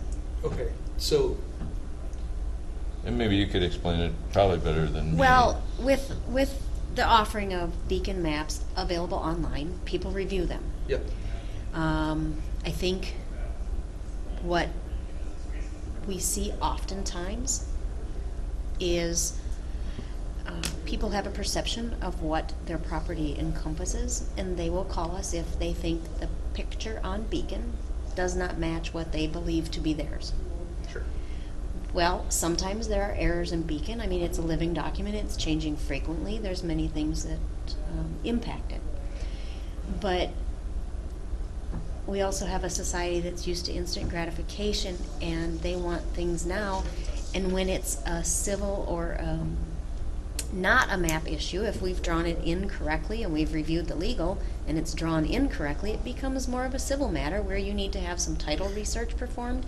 You may need to hire attorneys to clean up what you thought was the property line being an old fence line as opposed to the section line, because the old fence line maybe isn't on the section line, and things like that. And when you try to impress upon the public that there is a need to go elsewhere other than the county doing it for you, that costs money and is not as well received. They think you should just fix that map to what they believe to be true and factual. We can't do that. Exactly. But that, I think that's becoming, that's a lot of what we see. Right. And sometimes there are errors, or something didn't get combined, or something in a transfer got missed years ago that was a small area. you know, those things do fall through the cracks, and we correct them when they're discovered. However, I think the catalyst for the concern right now is those taxpayers who believe what their perception is their reality, and when it's not the case, it's very difficult to work them through a system and direct them and encourage them to seek legal counsel and I think they're spend money. starting at DI with Cindy in charge of GIS, but she's swamped right now, and she's passing them down. And the other departments are saying, you know, we're reviewing this, but it's taken, you know, that's really not our job. GIS is your job until it gets past muster and comes to us. Right, It's a lot of gray area. Right. And it sounds like there's a little problem with people going straight to the consultant without going through the department they should that's in charge of GIS. Just sounds like a lot of little things kind of need to be ironed out, and say who does what, when, and how. And Yeah, because our office hasn't seen much. Yeah. We've You got a said few people that the have workload raised is not that concern great. about the picture, you know, their parcel outlay. Some of those, it has been just an error. We've done the research, it's been rectified. Others are, we'll just say, frequent flyers who their perception is their reality, and we have been unable to successfully convince them otherwise, or to help them to go to someone that can actually resolve their issues. Yeah, it sounds like we just need more communication on how to tell people that, you know, this is all we do, that our map is right, you know, and that so that they're not going on to other departments looking for more than what we can give. Well, Scott, would you be willing to have the 5 departments meet? Yeah, I mean, Would that they're be pretty an much idea? all part of land use, so I thought, you know, Have the 5 departments that utilize GIS in some manner get together and, I mean, we established at the time that it would go through assessor's office. If that is being circumvented, I think we need to address it and say, this is what you're supposed to be doing, do it. it's being circumvented, and I think there's little also, which I've just heard. I don't know that we're gonna come up with that there's a lot, or there was a couple, or what, but it was mentioned that not all are going through all times. But then Cindy's also stating at this time, I don't have time for it right now. Yeah, that's the other thing that, So if I she think doesn't, maybe a then bit- where should we be going with it? Okay, well, I think That that needs to be a decided meeting of the users, Right, means is in order, I felt. Yeah. Would you be able to put out an email asking for dates or times, or just, let's pick one and say we're meeting, or probably sooner the better?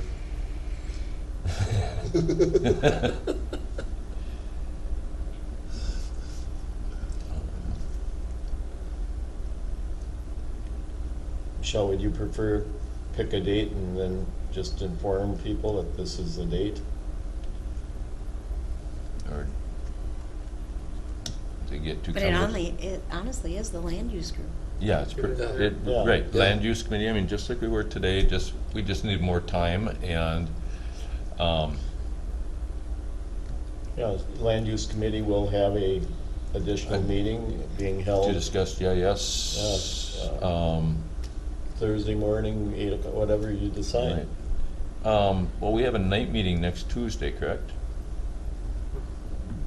No, not a no, meeting. Not 2 12. weeks. 2 weeks. I mean, I'd be willing to do it Tuesday morning like we do, 8:15 again, next Tuesday. It gives everybody a week to get their information. On the 12th, you mean? Yep. And we How can, about I just send it out then? yeah, just send it out as any land use committee, GIS discussion, Tuesday morning.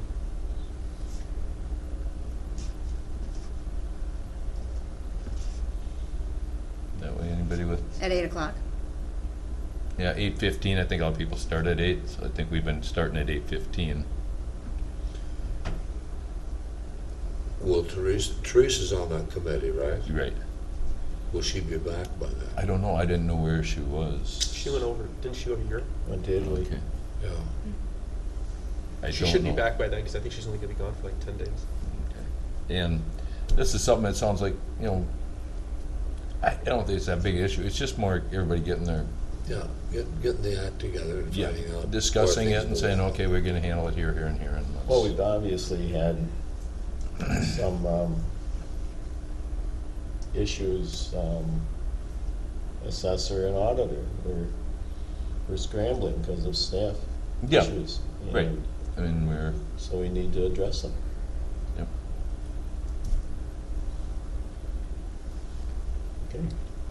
Okay. Other than that, also, I'm gonna talk to Brian, wait until I can talk to Teresa. We wanna have a meeting, just a get-together too, to discuss procedures for road closed. You know, how we're gonna go about it, what we should do, you know, how far, what we should actually have as procedure. And I know it gets tricky because you don't want to force yourself into more than necessary, but you do have to have kind of a policy on how we're going about them. Yeah. A little more policy than we have now.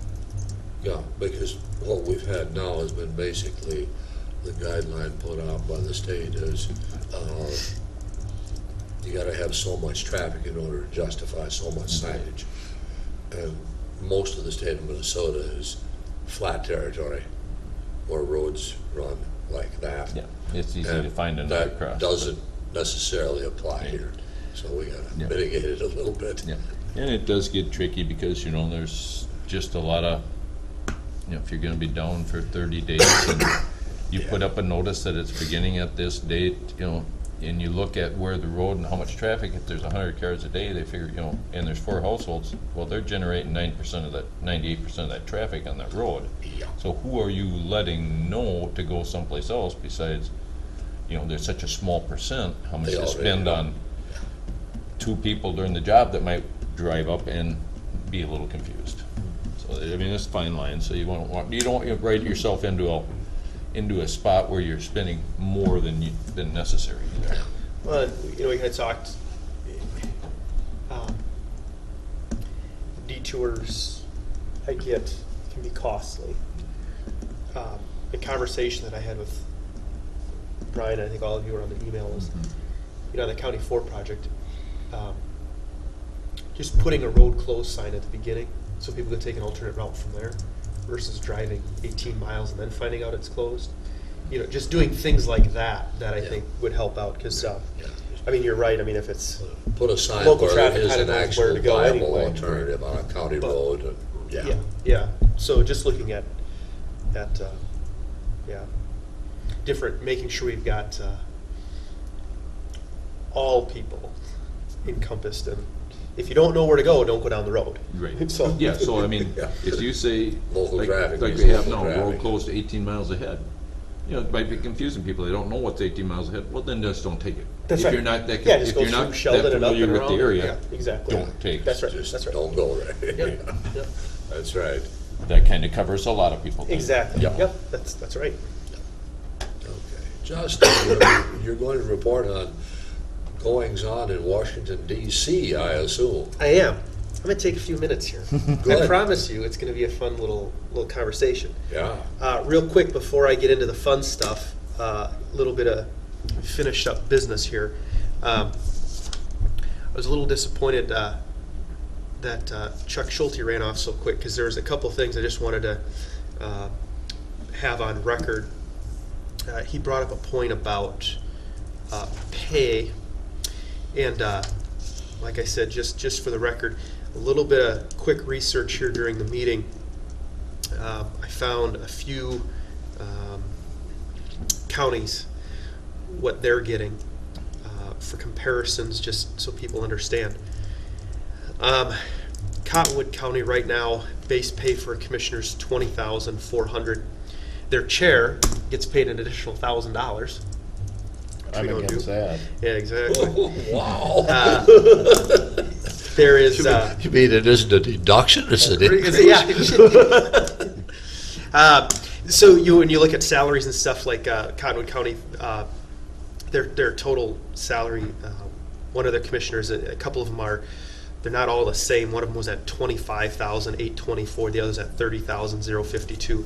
Jackson County, their commissioners are at 25. Murray County's at 19,700 plus benefits, getting close to 30. Pipestone's 25. Fillmore County base salary was 22,109 plus a 2.5% increase, and then any benefits on that. Dodge just had their total budget, which was $222,000.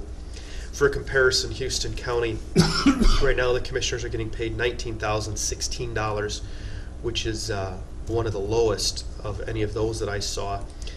If you add in insurance at $12,000, it brings it to, well, 12,000 divided by 5 brings it to about 24,000. Still quite a bit less than the other packages of 25,000. The ironic thing is every single one of those have administrators or coordinators to do. So to clarify, kind of my point was, if you want to talk compensation for administrator duties, Houston County's actually been getting pretty good benefit for that. If you look at administrator, we set a range of 82 to like 121. If you took that amount and divided it by 5, that would be an additional $16,400 to $24,200 that the board then should be getting paid on top of the 19 new days administrative duties, which obviously know is not going to happen. So just to kind of clarify that point, that Houston County not having an administrator and the board taking up those duties was actually quite cheap if you. Well, and it just wasn't the right way to be trying to do a That's right. decent business and to try to keep a handle on That's everything right. that goes on. 5 people that can't make a decision on their own just can't do a good job. That Well- is literally the bottom line. Well, Yeah, I didn't want it's to- the middle management issue that we just simply don't have. right. And we feel we need middle management, and that's kind of the bottom line. Well, I didn't want to debate Chuck about it either, and he's got some sincere Oh, absolutely. No. feelings. And if, but, and if you were getting, and if you were, just like any position, if you were taking away duties and responsibilities, and the price of what you're paying that individual should go down. The problem is the board has never been compensated for doing those duties in the first place. Was my point. So. Well, I'm sorry, I didn't mean no, that. no, it's just that, in my opinion, the administrator is not going to make the board irrelevant because he or she is going to carry out the wishes of the board. That's right. And again, if you wanted to look at a private business and you had an owner and he hired an office manager, that doesn't mean the office manager is suddenly going to usurp all of the opinions of the owner. Right. I mean, it's silly. They're going to do what the owner wants them to do, and if they aren't, they're going to be gone. Right. And I would look at the same way with an administrator. If he or she isn't carrying out the wishes of the board, It's then to we'll help get us somebody do else. our job better. Exactly. Yeah. And so, anyway, we could debate this forever. But So We've debated it between us and we've made our decision. And that's right. what That's it right. is. It's going forward. All right. Grab a pillow. Man. I got story time. Excuse me. On Wednesday, I flew out to Washington, D.C. We were invited to the White House by the Trump administration for, basically it was kind of a legislative meeting between local governments and the federal government. At the meeting, it was explained to us one of the reasons why this all came about. The Trump administration had been working with some counties, I believe it was in Pennsylvania, on some issues, and they kept saying, well, didn't you call so-and-so? And the county said, we didn't know we could. And the debate kind of came into, do local governments know they can call federal agencies? I know, at least from my perspective, being a board member, it was kind of sought that you go through a chain of county, state, and federal. they're saying is, no, we would like to talk directly to the counties. And in fact, what we found out was that there are several departments that actually have staff dedicated just to talking to county governments. And people weren't aware of that, so they said we need to make sure that counties are aware that we're here, these are our contacts, we want to hear from you guys directly on what your issues are. So they allowed us to bring a guest. A lot of people ended up bringing their wives. I think one lady brought their daughter. One person brought a friend of theirs. But that was very generous of them to allow that to take place. We started out the day Wednesday. We flew in at 4:30, got to the hotel, had to be at the National Association of Counties headquarters, which is only a few blocks from the Capitol, where we had a briefing. They had kind of a dinner, and then we had a briefing of some events going on nationally for counties to be aware of, but then also what was going to happen when we got to the White House. Some of maybe the concerns to bring up. Question. Yeah. Now, this was just Minnesota. Oh, yeah, or- I should specify. Okay, Yeah. so what ended up happening was the Trump administration set out to have all commissioners from all 50 states have a day to be there and meet with the federal legislators. Yeah. It started out with, I believe Pennsylvania might have been first, and what happened was everybody thought that this was a scam. They get these emails and these invites, and they go, "Oh yeah, right," and toss them. And they didn't get very good turnouts, so they started calling the commissioners to say, "Hey, this is not a scam. Like, this is legitimate. You know, you're going to do this." I questioned it, and I got an email from Julie Ring at the AMC that said, "Hey, this is legit. Take it seriously." So they're trying to make more people aware of it. I believe Houston or Minnesota was the 23rd state to go through there. As far as states that have traveled the furthest, Minnesota had the highest turnout. Obviously, you got states like Pennsylvania that are right there, that have a high population and are close by, that they had a lot of people. But as far as people flying from a distance, we had a good turnout. We had a picture at the district meeting yesterday, and it was quite a crowd. It was, and the list was, the last list we had was, I think there was 50 commissioners plus I think 14 guests. So there's, close to 70 people that were there. Ironically, I was the only person from southeastern Minnesota that was representing. Most were from the metropolitan area, some from southwest, but nobody from the southwest section or southeast section of the state. So we had our briefing, and the next morning we had to be at the White House at 9:30. Had a tour of the main mansion, and then proceeded over to the Eisenhower building, which is still within the fenced-in perimeter of the White House. So the public isn't allowed to go over there, but that's where like the vice president's main offices are. A lot of the executive offices for the president are over there. And we sat down and talked. In the list of people that we talked to, we had Britt Carter, the Associate Director of the White House Intergovernmental Affairs, Ryan Fisher, he's a Principal Deputy Assistant Secretary for Intergovernmental Affairs with the U.S. Army Corps of Engineers, Jim Carroll, Deputy Director and Acting Director for the Office of National Drug Control Policy. Remind me to tell you about him. Jamie Clover Adams, Chief of Staff of Farm Production and Conservation, U.S. Department of Agriculture.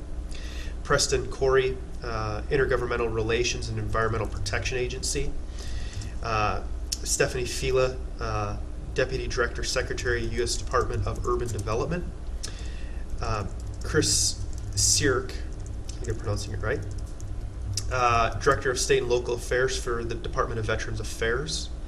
Anthony Bodell, the Deputy Assistant Secretary for Intergovernmental Affairs for the U.S. Department of Transportation. Joyce Meyer, Deputy Assistant to the President for Legislative Affairs. And Billy Kirkland, Special Assistant to the President for and the Deputy Director of White House Office of Intergovernmental Affairs. Couple of interesting things when we talk about Jim Carroll for the Office of Drug Control. He had talked about the opioid crisis that was going around, and in Houston County, especially a rural, small community, I would say we're a little naive to some of the drug issues that are going on. At least I know I am in our little area. One of the things that he had mentioned was that the overdoses that are taking place, it was last year, it's either 2017 or 2016, 64,000 people died from drug overdose. His statistic was that claimed more lives than car accidents. And if you look at how many people you know that have died in car accidents, think about there's more than that have OD'd on this. So his thing was, it's a real problem. But not just opioids, but methamphetamines, all kinds of things that are we need to get a handle on. The meeting was very good. It gave us an opportunity to talk to some of the higher ups, get to know people face to face. We were given a sheet, and I will put this on the record. I don't necessarily know how public. They're all public, they're all government, but as far as just individual person from the community calling up these departments, I'm not sure what the protocol is, but as far as county commissioners, we were given all the numbers to the departments and their contact, their phone number, and their email. So if we ever have questions, this is probably worth its weight in gold as far as just going to this meeting to have the contacts to go to. Most of those people that are on there spoke, so I know who they are. I mean, you get a chance to put a face to the name, but if we have issues, we can call directly to them. Their whole theme was, call us, we want to hear from you, and if we're not the right one, we can direct you to the right person, but don't be scared to ask. During that meeting, we had an opportunity, a special opportunity, that the Vice President Mike Pence came in and spoke to us. We had an opportunity to take some pictures with him, but the one thing that I thought was very kind or generous was the fact that he really took time to actually talk to you, and it wasn't rushed like you would think, like, hey, here I am, I got to get to another meeting, I just made an appearance. He was there for 20 minutes or so just chatting with us and talking, and it was a real, almost like we are right now, just person to person. So it was nice to be able to have some conversation with the Vice President's office as well. So the meeting went well. I thought it was something that I was actually very glad that I went, knowing that there really wasn't anybody from Southeast Minnesota there. And like I said, to get the contacts and everything was just, it was a huge deal. So, but yeah, a lot of fun. There's some pictures, like Jack said, going around from that. I have more if people want to see some stuff. But all in all, it was a I'm glad you went. A great experience. Yeah, thank you very much. And if nothing else, just a contact list like that. If it's can huge. Be, and knowing that they really do. A lot of these departments do, like you say, without people's knowledge, they have people designated to take these calls and try to help with them with stuff, but you don't know where to start. Well, and that was the thing. A couple of people that spoke, they said, we are the first contact for counties. Not a lot of counties call us because they don't know that they can. So they said, like if you call, I will personally answer the phone. So, I think just knowing that, in a way, it seemed to be that in the eyes of maybe local governments, the federal government is you're not allowed to talk to them. It's the federal government. I usually avoid them. Yeah. and it's like, well, you got to go through the state, and they will contact them. And they said, no, we want to hear directly from you too. Yeah, so that's the concept that surprises me. It did to me too. You know, that you'd think they wouldn't want to be bogged down with, well, I don't want to be talked to. And there's 3,500, 3,600 something counties throughout the country. And, you know, you think, boy, that's a lot. But, you know, not a lot of people are calling either. So. Did you invite them to the OWL? I did. Yeah. I did. Yep. They said, but so anyway, it was a great experience. I was happy to be able to ask some questions and be a part of it for Houston County, the state, Southeast Minnesota District 10, all the above. Good. You're next. Well, what you forget on yesterday, well, I'll fill in. I first would say that Tess in the closed session covered the negotiations we've been going through, and I think she hit all of the high points, and so we will continue to work away. As I mentioned earlier, Fred and I were at the District 9 county meeting yesterday. Always interesting because they go around and each county gives an update of where they're at, and a lot of similarities in what the issues are, and always interesting. We and I would, again, not to beat this to death, but as far as administrator is concerned, when Fred mentioned that we were in the process, a number of counties were like, wow, you haven't had one? Yeah. How did you? Well, real quick, I was actually talking to a gentleman at the White House, and he had asked about any big issues in Houston County, and I said, well, one of them we're looking at getting an administrator, and he said, oh, you're getting a new administrator? I said, no, we're getting one for the first time.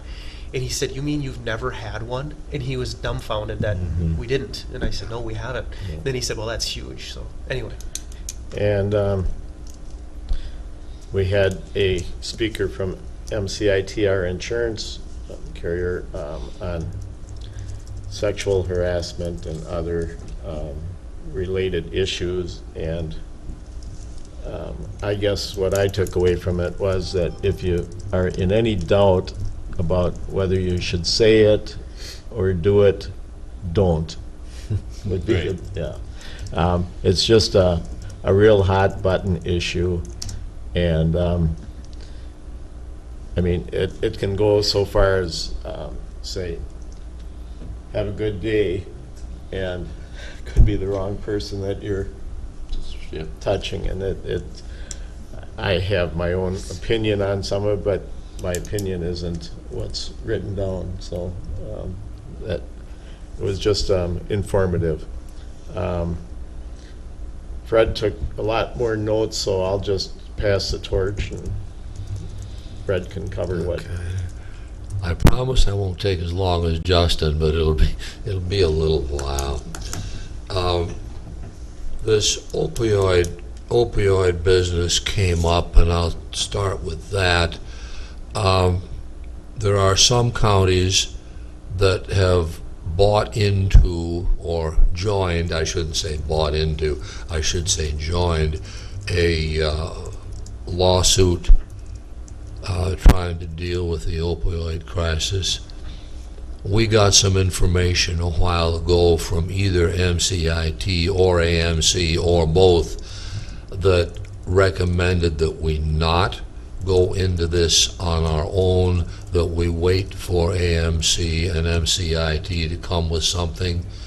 And what I was hearing yesterday was that that is still valid, even from a person in a county who had gone with a lawsuit with a firm, with other counties, and they said the selling point was that this isn't going to cost the county anything. All you have to do is gather information, et cetera, et cetera, et cetera. Okay, folks, there's a cost involved. Staff time. How much staff time do you put in, and how much is that cost? And is it really going to be all that valid when you get done? And that person didn't think it was, but they were outvoted on their board. But as I said, MCIT and AMC is saying, just wait, don't get involved yet. So that was the recommendation that came out of that. The sexual, or well, it isn't just sexual harassment. I guess I could phrase it this way: if Highway 14 between Owatonna and Rochester could talk, the highway could tell you a couple of Ole and Lena jokes that we shared on the way back. However, if the walls of our break room in this building could talk, they probably shouldn't be able to share the same Ole and Lena jokes with you. Just put it that way. The basic thing is we have to be sure as a board that our employees are aware of what harassment really is, and they have to have some training to avoid abusing that. And the other half of it is there has to be consistent enforcement of harassment policies. And I think our HR department is doing a very good job in that respect, and we have to support that, and we have to, if nothing else, lead by example, and I think we do. So the problem gets to be, of course, document. If something happens, stuff has to be written down. There is a certain amount of, a very small amount, I'm sure, but there's a certain amount. It was brought up yesterday. People will exaggerate things sometimes to their own benefit. Whatever. One thing that I was really interested in, you go west of here and you see all these windmills, big windmills, out in the whole forests of these windmills. Did you know that Mower County gets between $1.8 and $2 million a year added onto their budget by virtue of these windmills being there? You mean revenue-wise? Yeah. Their budget, their county budget is enhanced by somewhere between 1.8 and 2 mil. Because yearly. They have the land that the mills are on. Are they running the windmills, or they're? I didn't ask the man that talked about that exactly what the specifics were, because obviously we're not involved in it, but it was a fascinating bit of information.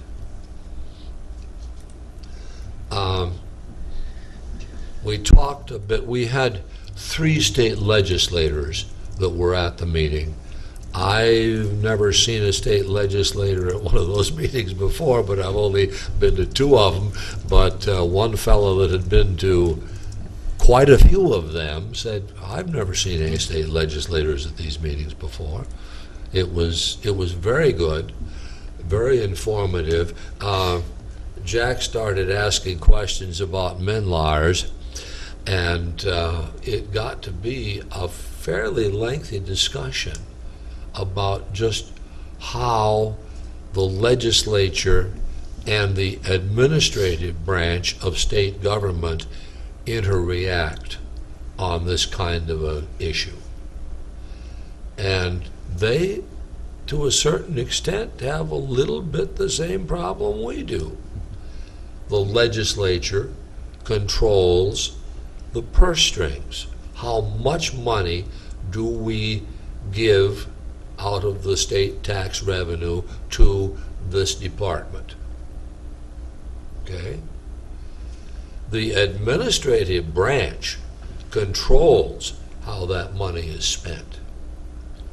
And in this case, in redoing the licensed business, the administrative branch decided that they were going to write the new program. It needed to be a new program.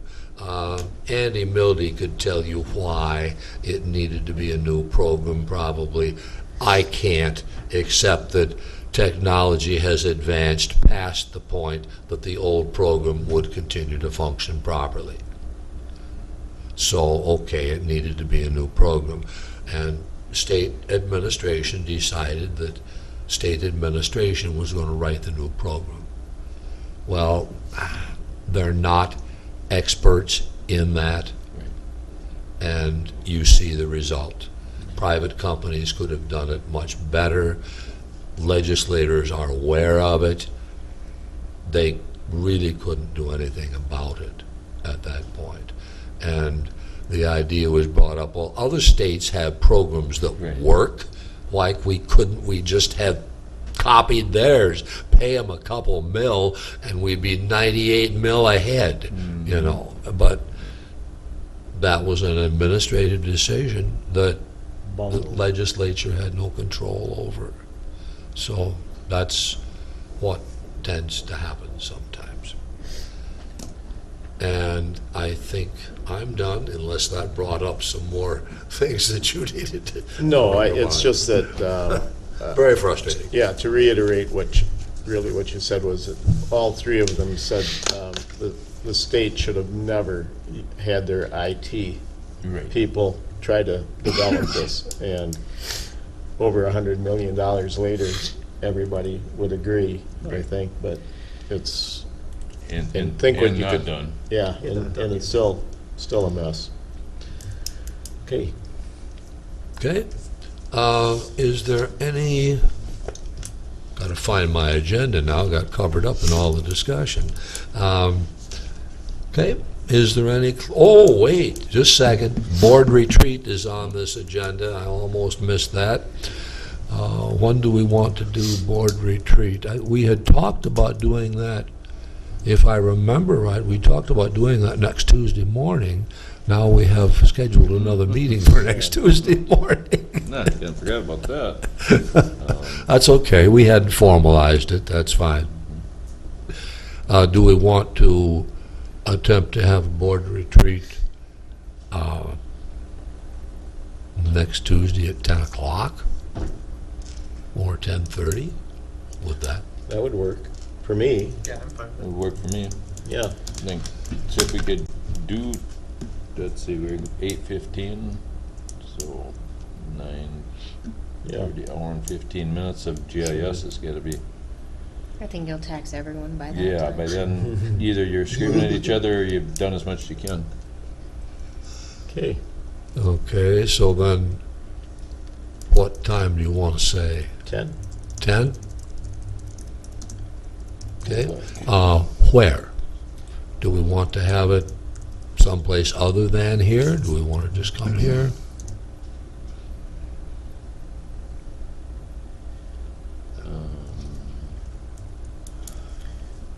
We can't really set a different place than here right now because we don't really have control of a different place. And how long do we need to advertise this, though? We have to, it's got to be decided. Technically, I think it's only 3 days, isn't it? I think it's 3. I have to check. Yeah. 3 days. 3 days.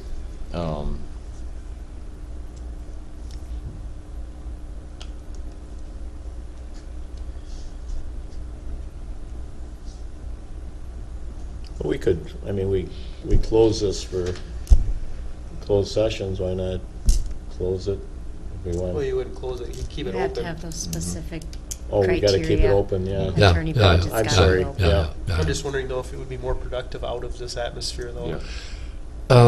Suggestion. Because it was nice to be able to sit around a table. Yeah, do in we a more casual dare, atmosphere. do we dare schedule it for the Wired Rooster? It's, I'm fine with that. it's just, they Or don't the- have much room. Yeah, You know. Elsie's, that's got room. Yeah, if we have the back room at Elsie's, we just Yeah. have to check with her because she has different things scheduled back there. I know, I mean, I know. we They could check and have, find they out have lunch there now. Right. What time does that start? Yeah, we might have to be out of there Yeah, by they a might be particular setting time. up for lunch before we'd even be done. Yeah. I mean, if it's just us, and I have a house right here. I have coffee at my table and donuts, and But if the public wants to attend, I think I can handle up to 20 people in the house, so I'd be willing to do that. all right. Let's, Okay. let's trash this. Yeah. Yeah. Not swearing how great my coffee will be, but Okay. What's your address? 822 Center Street. Center? Mm-hmm.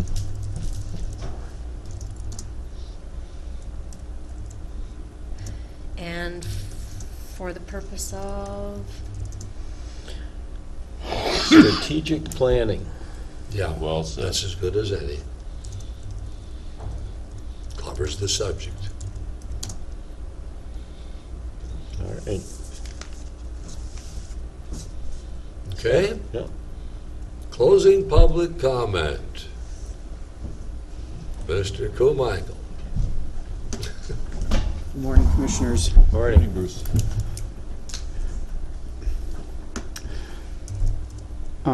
Mr. Schulte was, I think, trying to ascertain that if a county administrator is brought on board, that there should be a cost savings in regards to him assuming some duties that you would have normally done.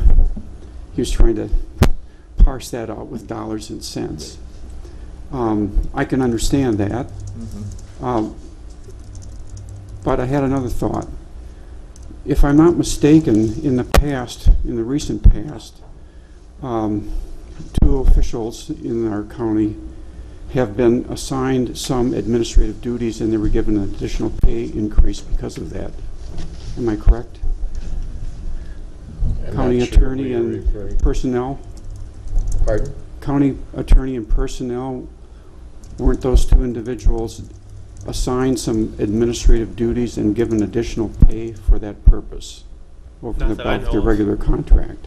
You think this happened very recently, Bruce? Well, I don't know. I mean, I don't know where I came up with that. If I read it in some minutes somewhere, or if I had a discussion with somebody. But anyway, okay, so my question to you is this. If there has been any additional pay increase over and above the normal rate for the county attorney and the personnel director, because we don't have a county administrator and they were taking up some slack and being reimbursed for that, if a county administrator does come on, would those monies be withdrawn from those two individuals because the administrator is now actually doing the administration that they had assumed? I guess that's my question. To answer your question, yes, that would be looked at because now their job description would change. So yeah. then their banding and all that kind of stuff Yeah. would change.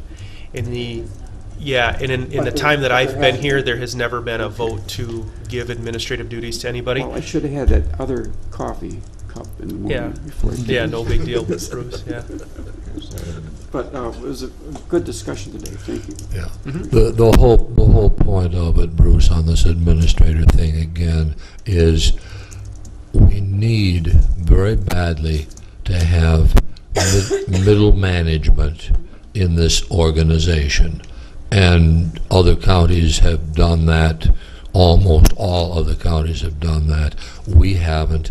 And the lack of middle management is costing us a lot of time. It's costing the county a lot of money. We're losing a lot of efficiency because of not having it.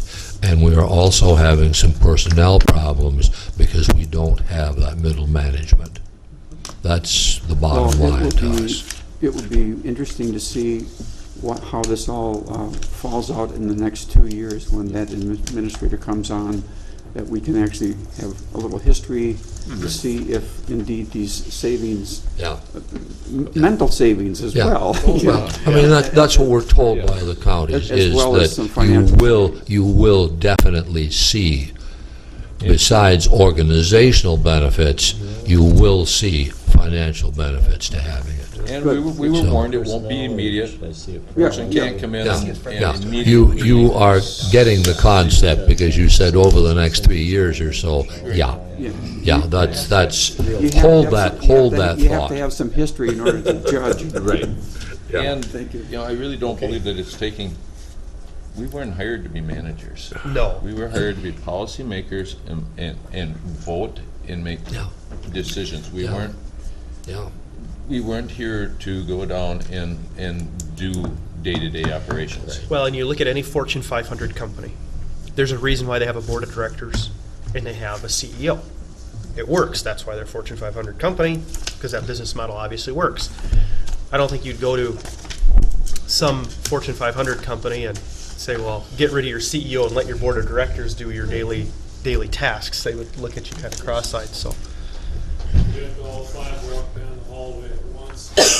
And, yeah, they have to post every meeting every day for 8 till 5 every day. It's just, it's not practical. I would make a motion to adjourn. I would second that motion. Moved and seconded. All those in favor, aye. Aye. Aye. Those opposed, we are adjourned.